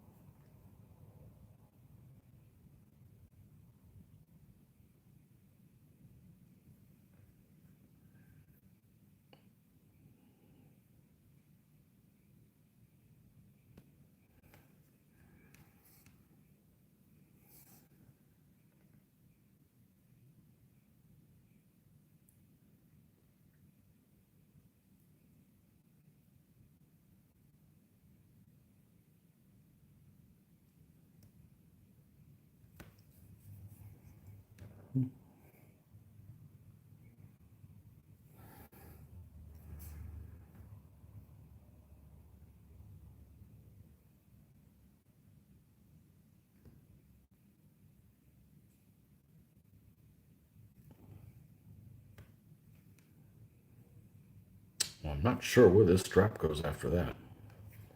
Some of these details are a little, looks like it crosses back over. As strange as that may seem.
But I've actually been more productive painting when I know, when I'm not building something for a particular convention than when I was. So,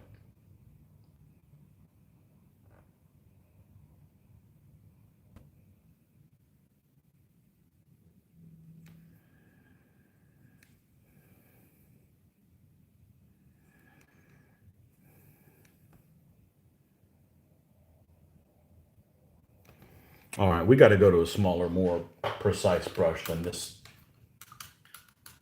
worthless thing. Not worthless, but I don't. Let's see here. See, now it's just kind of a tan color, which it'd probably be okay, but we're going to brighten that up a little bit. Little bit.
Yeah, the good thing about working on the Russians after these guys is you guys will get to see some of those little big man studios decaling, which that is stressful.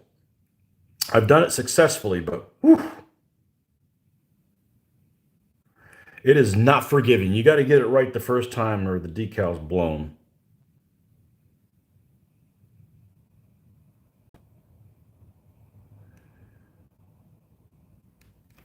And I'm not used to painting things causing me stress. This should be like, a walk in the park. Might take a while, but not stressful.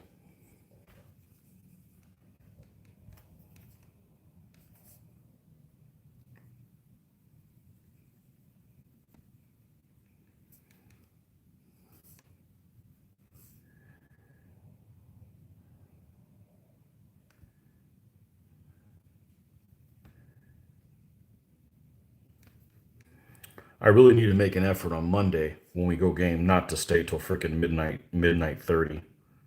That really just killed the rest of my week. Really, really threw me off. So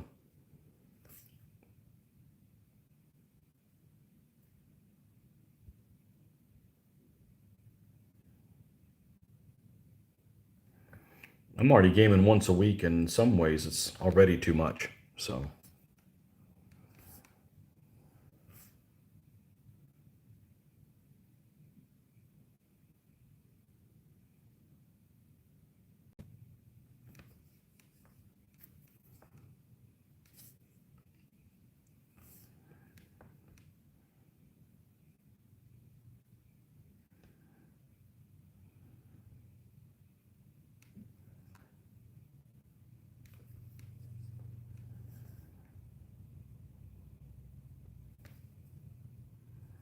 all right, let's brighten up one more.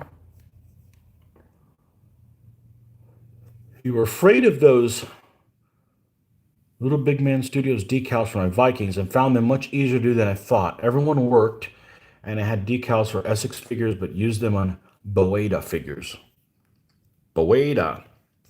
The so the thing about them is that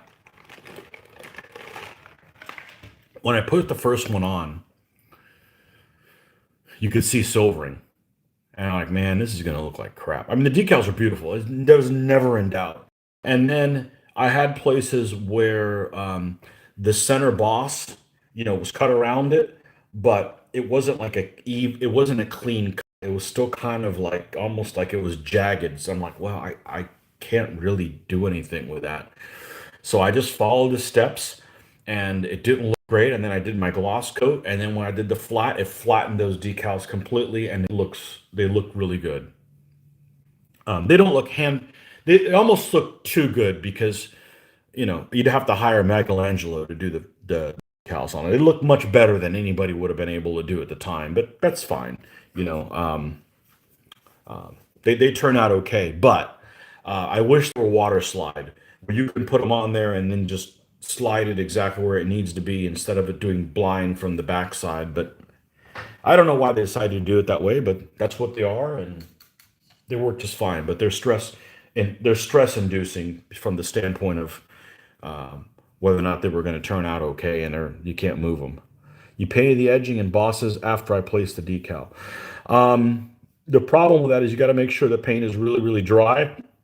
Otherwise, the capillary action can pull the paint underneath the decal, which I had a little bit of a problem on the first one that I did that. I'm like, oh, this is how you're going to misbehave. All right. Well, then I made arrangements for that, make sure that didn't happen on the second one. So, how the hell did it get to be 8:30 already? Oh,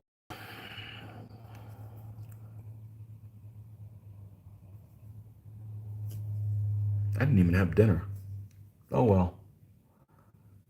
Enamel paints. No, we do not do enamel paints.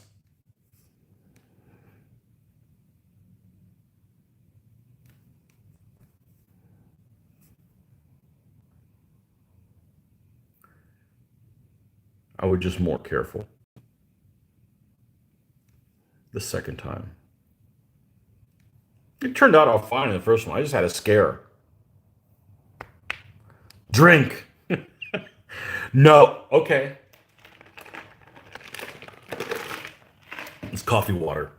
Means there's a little bit of coffee and it's filled it full of water. No, no drinking. So I've war gamed a long time, but drinking a war game really wasn't a thing. Because we used to have to play like Secret 4 range estimating and stuff like that. Yeah, you can't drink and do stuff like that. Well, not if you want to win. So war games had always been about thinking for me. So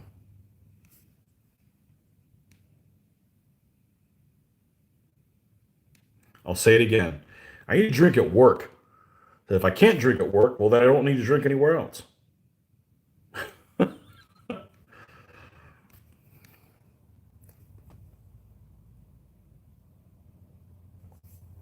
And we're going to highlight this with a little bit of white.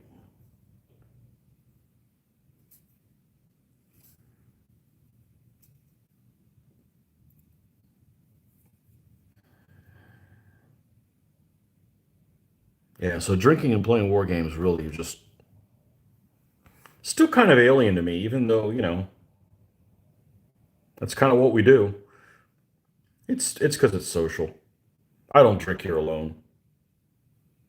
That's just, although I'll tell you what, about 2 years ago, I found out that doing yard work is a lot more fun when you have a couple beers in you. Or you don't mind it as much. How about that?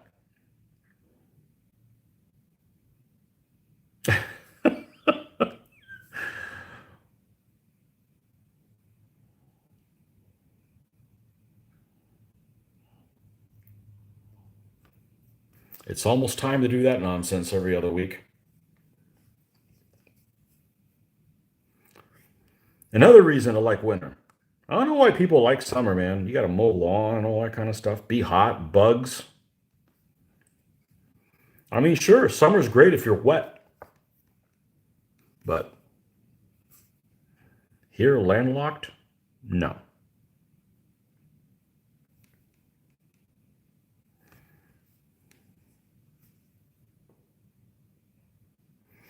When you went to conventions to play in WRG tournaments, you could not really eat a big cookie when we thought that the win was assured if you could not really talk to your friends who were stuck into a game. Gotcha.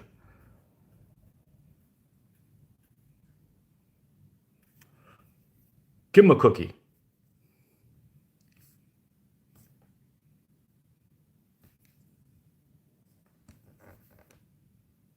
What's cookie in German?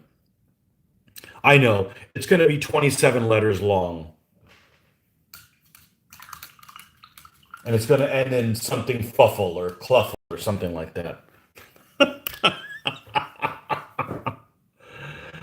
Oh, man. They didn't screw it up. Sometimes you don't see. Yeah. Kafurfen fuffle, fluffle.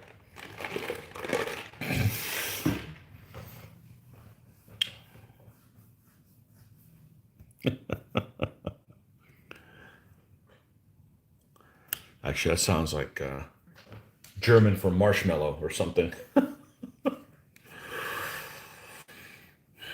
Okay. Right. When you do the handles on the two swords,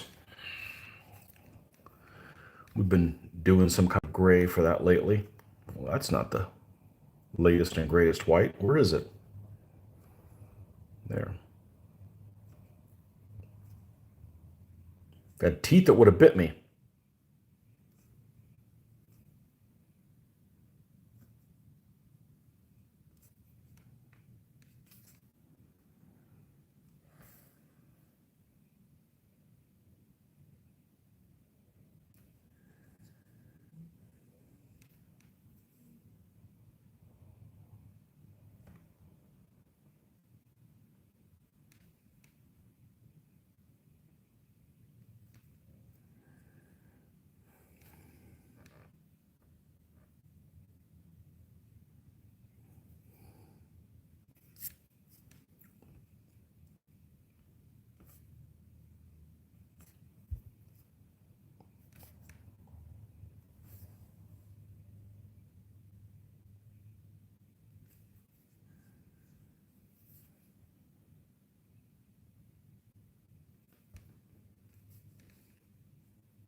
Cookies as you know them are not a big thing in Germany, but they would be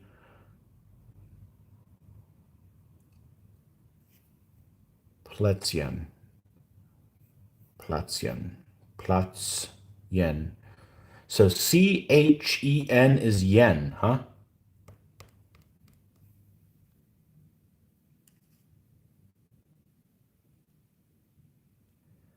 Plätzchen. Plätzchen. Okay. That's a lot shorter than I would have thought it would have been.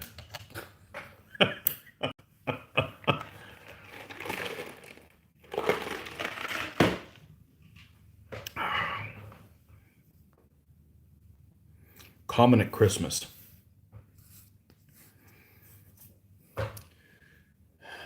It's my mother-in-law. They were in Germany for 3 years, way back in the day, like in the '70s, and she likes those German cookies.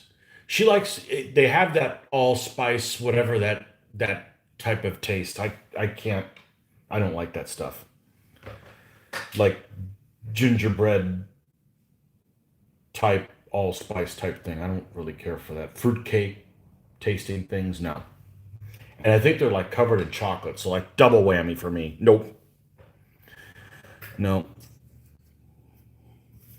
I don't really eat cookies, but if I have to eat them, they would be either lemon or some type of like equivalent had nuts in them and have some kind of those pecan sandies or something like that. But I don't need to eat any of your cookies. I don't need any cookie type stuff. I really don't need any sweets. So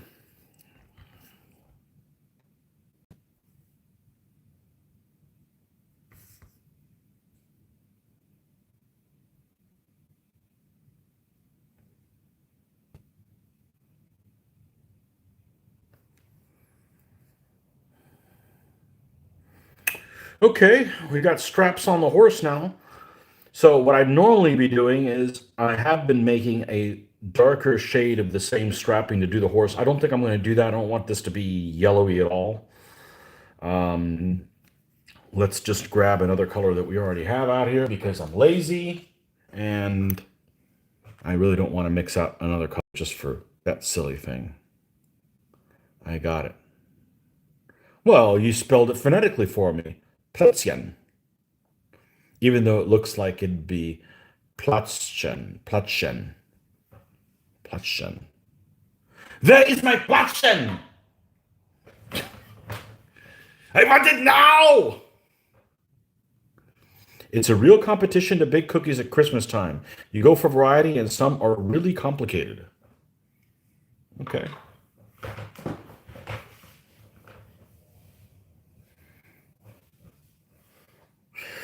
No, you guys are better at beer.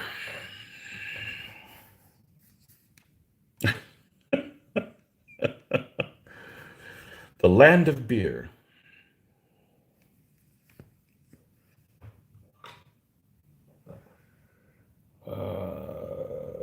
When we went to Nashville over Christmas time this last year, we usually, if there's a German place or if we're traveling, there's a German or a Greek place, something like that, that's what we go to. We don't want to go eat, things that were available here in town. We don't have a place like that. So um, we went to this overly commercialized place in Nashville. I forget what it's called, but but it had a Bavarian lion on the logo. So I'm like, okay, that's where we're going. So um, my wife had Hungarian sausage or something like that. That was amazing with like curry ketchup or something like that. Currywurst. That's what it was. It was currywurst with, and the worst was Hungarian sausage. That was freaking excellent. Um, Wunderbar. I don't know why there's Hungarian sausage at a German place, but I'm just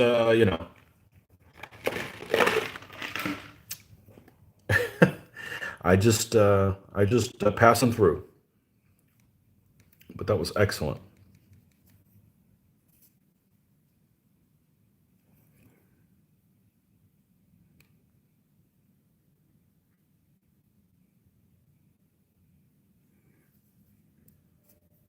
Welcome, Charles.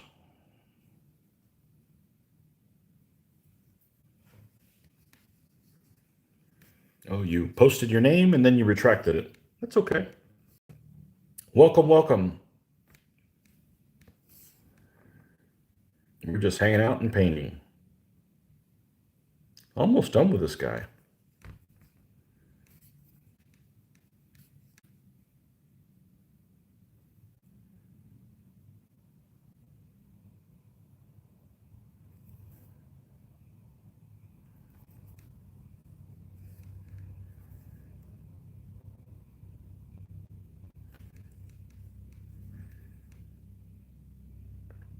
But I'm not particularly interested in playing any games and not filming them. So if you guys like seeing our games, you're in luck.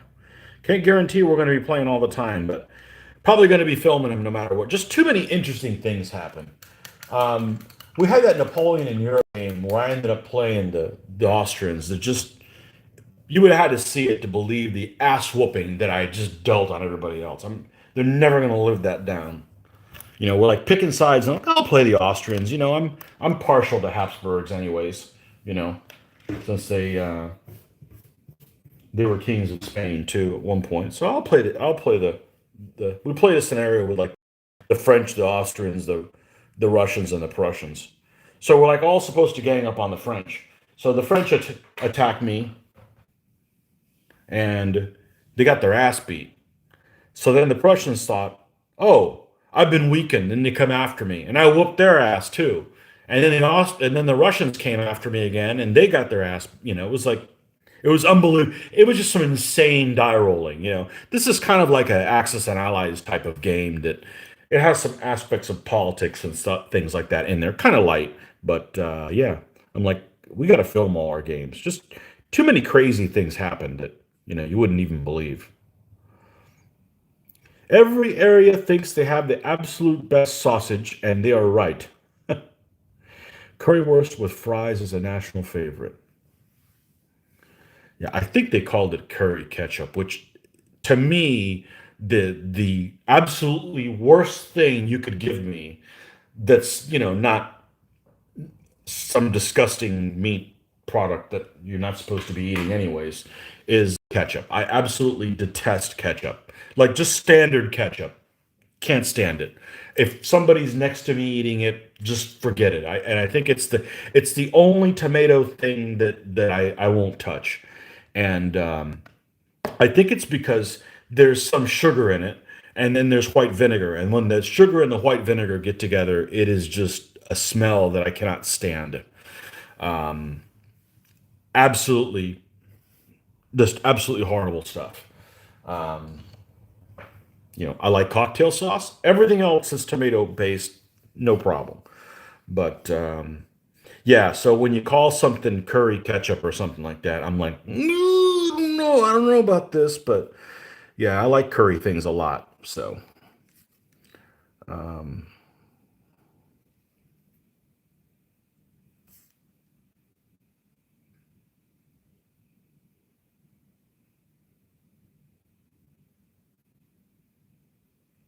it reminds me, I hate ketchup. Oh my God. Ugh.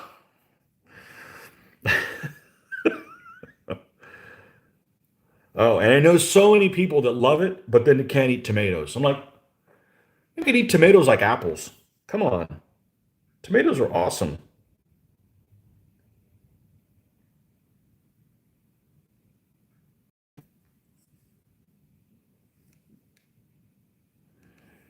Okay, let's lighten this up a little bit more.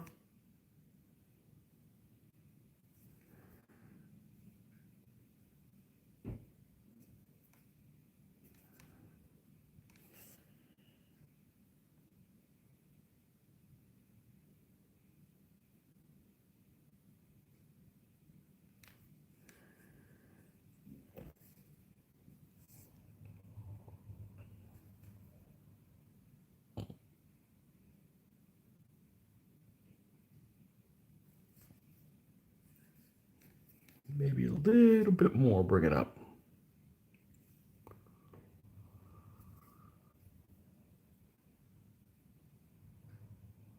You have some great ketchup. I don't think you do. Does it taste like cocktail sauce? Cocktail sauce is awesome, but I love horseradish, you know?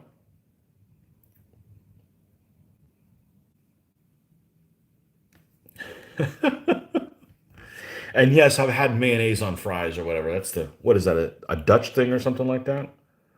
I don't mind mayonnaise. I just don't want to.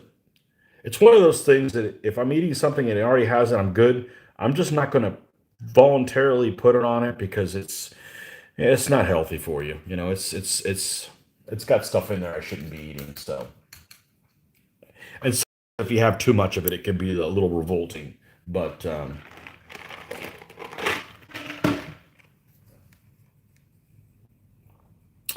nice to see you have an open mind. Not about that, I don't.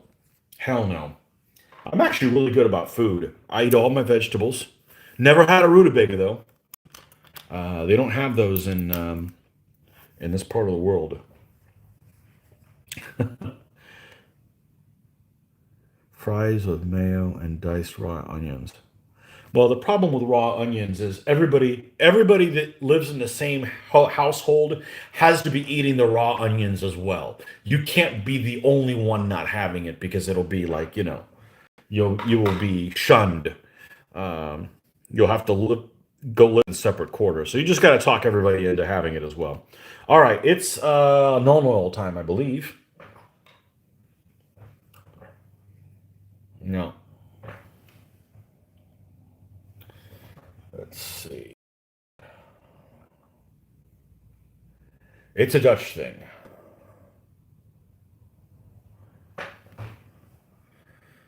Well, where is? Oh, we won't do it. We won't do it if it's a Dutch thing then. We had no beef with the Germans, but we fought those Dutch guys, and they won, and we're still bitter about it.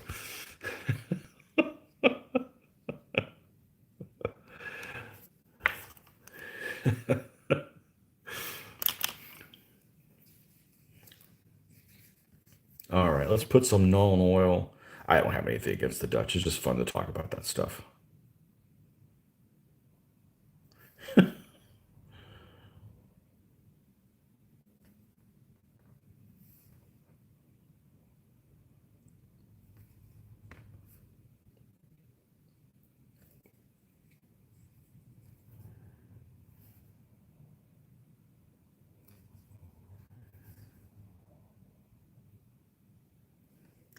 We're not going to do all the armor like this. We're just going to do the helmet. It's the part that's more noticeable. I'm just going to cover the whole thing in it. You know what? F it. Let's do the whole armor. That's right.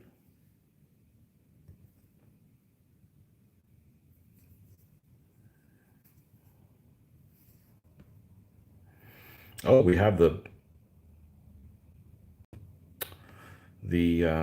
stirrups still to do. We'll have to do them later after Nolan oil dries.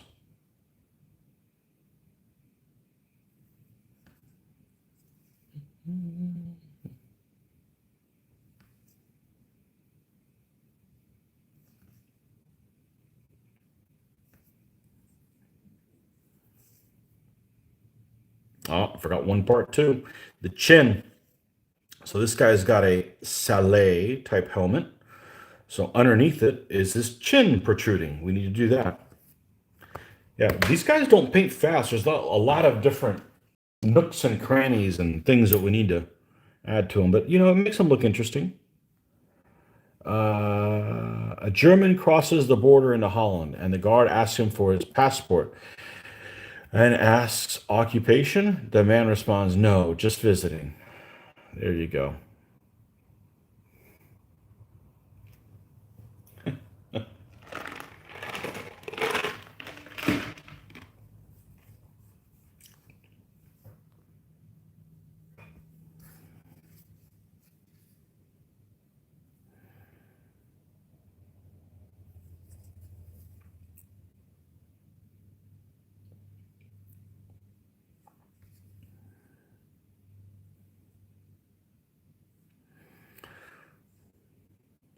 They actually make World War II Dutch troops, which that's kind of a niche thing. They weren't around very long. Well, not in, not in Europe. It's not like you're going to use those troops for East Indies or something like that. But yeah, but nothing like the Danes. The Danes were what, 6 hours and they're out, something like that. Probably because they couldn't stand fighting that long because they had those huge helmets. You ever seen those helmets that the Danes use? Just some crazy huge. Like you could almost like a turtle. You could crawl up underneath them. There's some crazy helmets.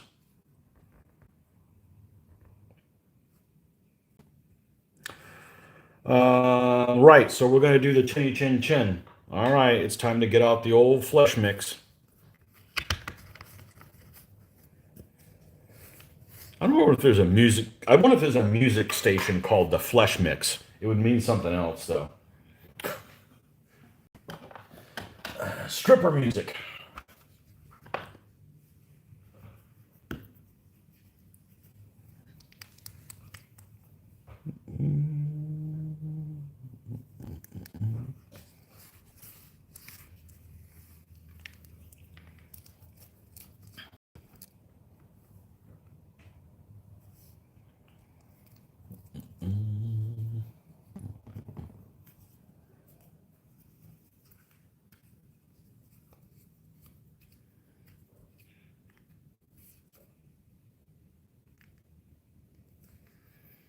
This thing needs to be re-wetted. This is kind of all crinkling up a little bit, but I don't want to break off and do that.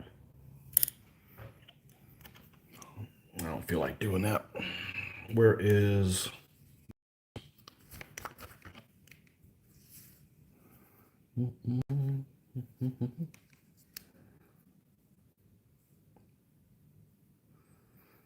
I mean, it takes a while to paint this. You think, oh, it's just three figures.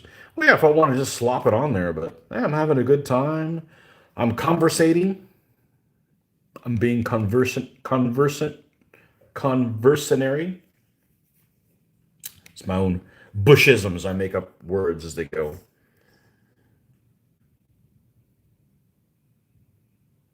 Mitch has his sayings, and Mitch needs a rutabaga shirt, and I need one that says impetuate.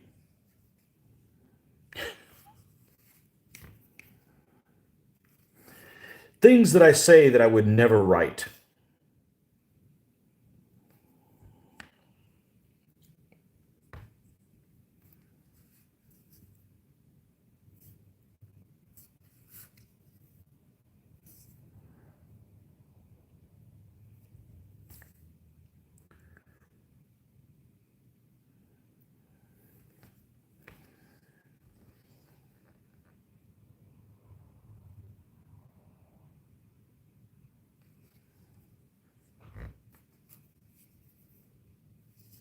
Let's add a little bit more of this. Sunny skin tone, of course.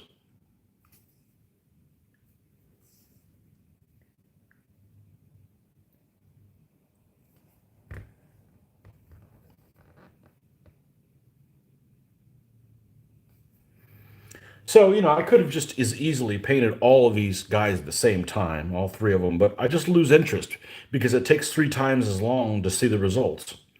So it just doesn't make any sense to me to do that.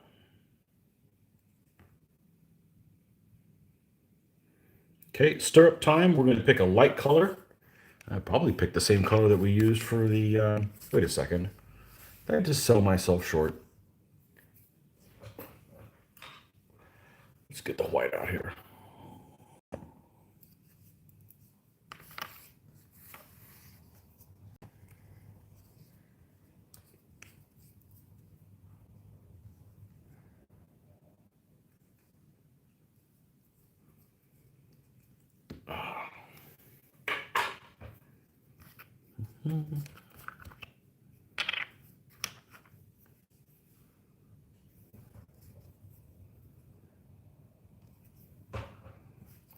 Back to the side. Here we go.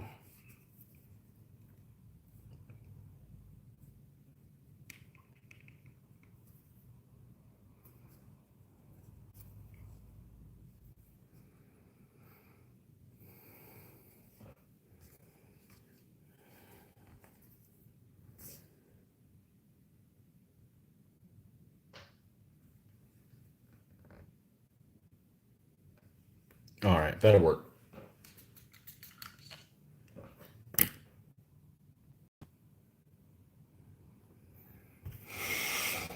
Okay.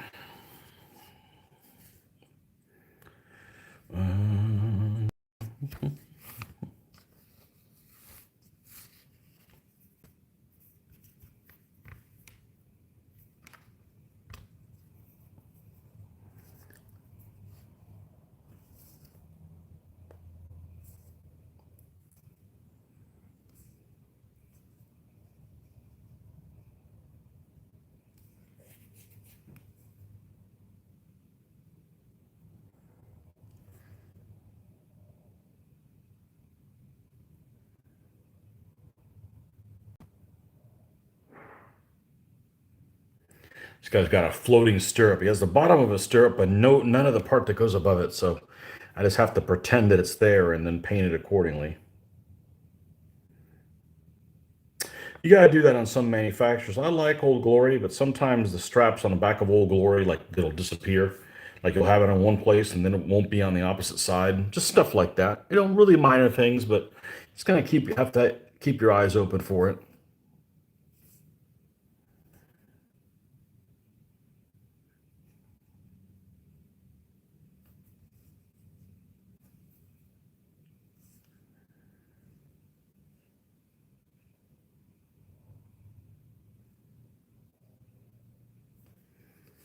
We are gonna stop for the night whenever we're done with this figure, though, because it's already been 2.5 hours. So I do not want to stay up till a crazy time.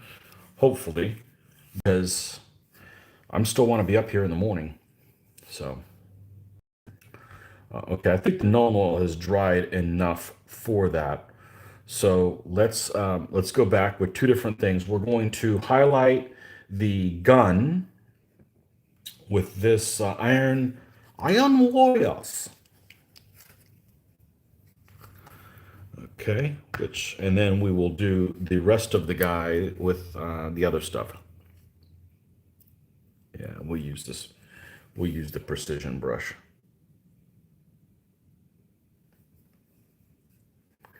Might not even be that noticeable, but that's all right.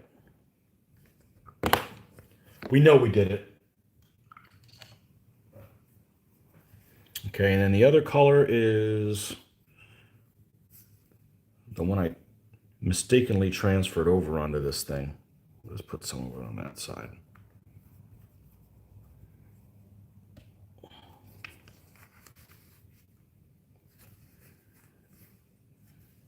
The whole point in doing that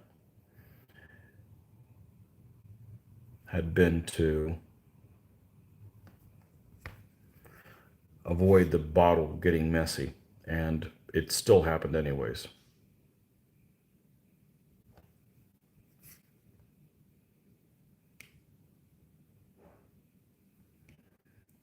I'm going to put a little bit of highlight on with the same color on this hand cannon.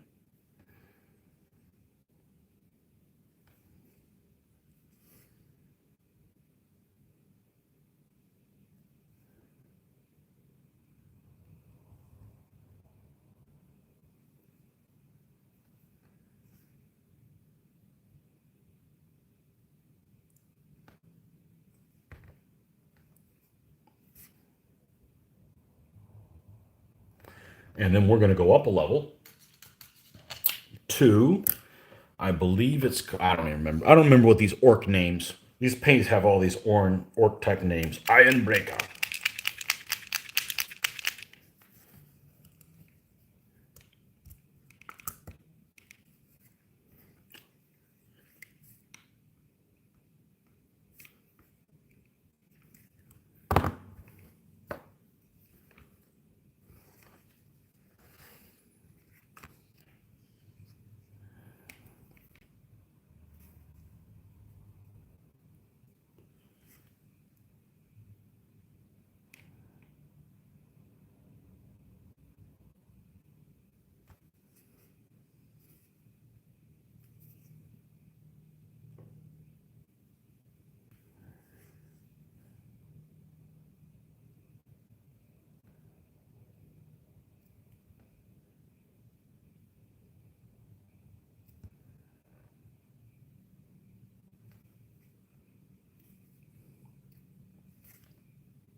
Well, this is literally the cheapest thing I could be doing while the girls are gone. This uses zero amount of money. It uses something that I've always had, basically. All right, now this is a very dark horse, so we're going to put socks on them, and let's go ahead and just do all four of them. So what I like to do is I do this afterwards because you can see I already have some paint that's scuffed up here. Had I done the sock earlier, it wouldn't have done any good. Okay, so we're going to go ahead and we don't need to use a great brush, and we'll use the base color that we used for the horse, which is this one, and white. Okay, so we're going to create a very dark version of this. And we'll just do all four just for simplicity's sake. So we're just going to come up like that. And like so. Because there's no rhyme or reason. You can actually have a horse that has 3 socks, or just one, or 2 in the front, or 1 in the front, 1 in the back. But if you do them like that, to the untrained eye, it's going to look like, you missed one. You know, it looks like you did something wrong. So, and I'm not really an educator, so, I'm not one of those, well, this will be your opportunity to teach them. Nah, nah. I don't want people to learn things if they don't want to learn. Okay, now we're going to lighten this up a little bit more.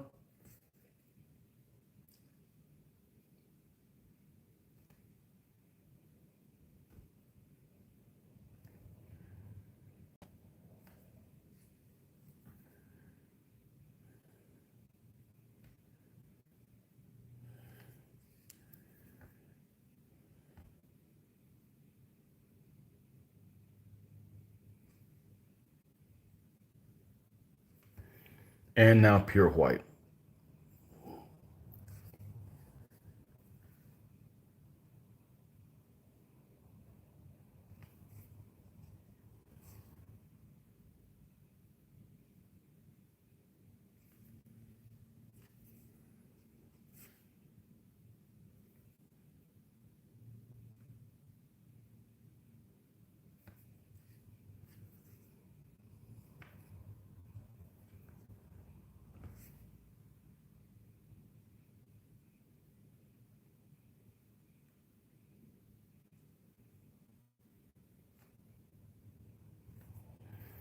Okay, we're not going to put a star or anything on his forehead because it's basically all covered up with anything anyways. But we are going to paint his muzzle a little different.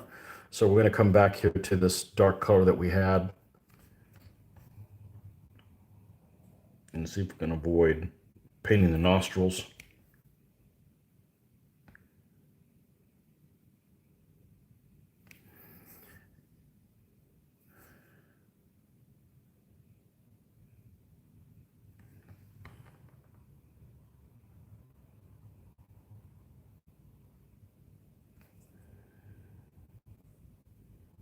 Okay, and then the hooves. Where's my stone gray? Let's get stone, dude. Yeah. I'll take things I never say for 1,000, please. Alcohol always took me where I needed to go. Hey, it's a Friday evening. We don't have to drink. All right.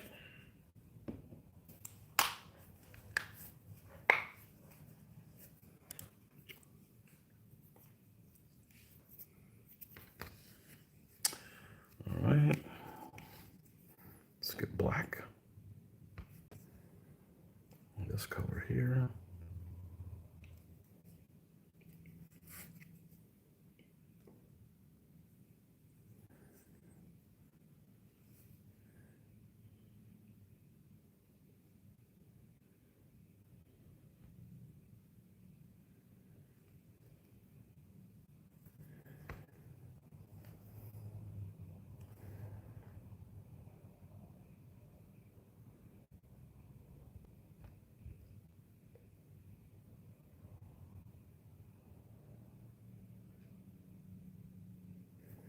I remember the first DBA army I ever painted was the first army I ever painted horses on. As I don't have a background of painting horses because, I'm a World War II gamer and I'm not exactly painting many horses with that. I just never had. So it was also in that army, every single one of the horses had black hair because that's actually what looks the best. If you do a brown horse with brown hair, you'll find them. You'll find a picture of a horse that the mane looks almost the same color as the coat on the horse, and it just looks wrong when you paint it that way. It looks like just it needs to be a little bit more contrast in it. So, if you do need to do that, I just use a different type of brown, so it stands out a little bit. But to paint it the same color as the coat, it just looks wrong. It looks like you were just a lazy person and you didn't have enough colors or something. I don't know. Not my thing. Definitely not my thing. So, this is a very dark horse. Let's do black. Okay. So, let's get some black here. And there's already black here, but we're just going to refresh it and make sure it's covering everything.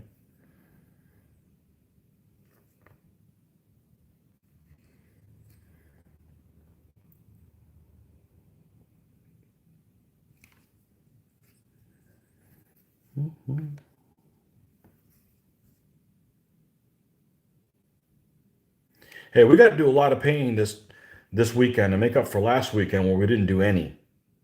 Because I was out of town, so.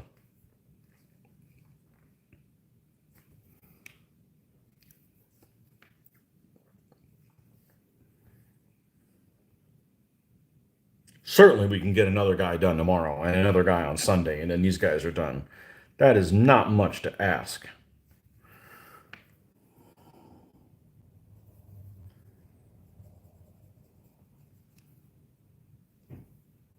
That's not asking a lot.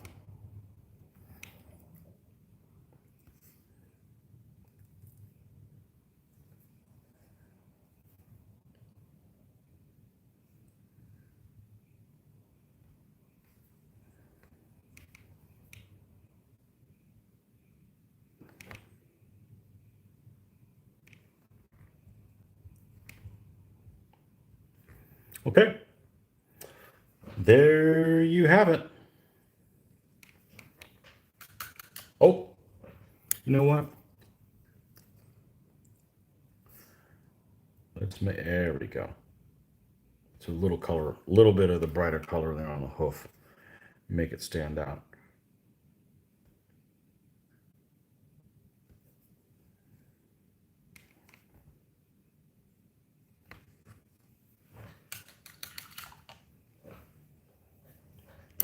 Okay.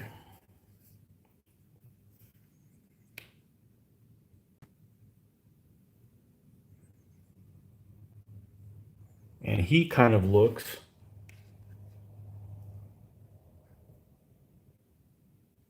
maybe the same type of thing. These guys will be on one flank than the other. And I like to set up balanced, so they got two cavalry, so you can put those on the outside of the force. So anyhow, that's it. Got a German Petronel guy. Got two more to go, and then these guys will be done. So next horse will probably be a lighter brown colored one, and then that'll probably be in the morning. So back in with us, and until then, have a good evening. Happy painting, and we'll catch you guys next time. All right, folks. Thanks for coming by. Bye bye.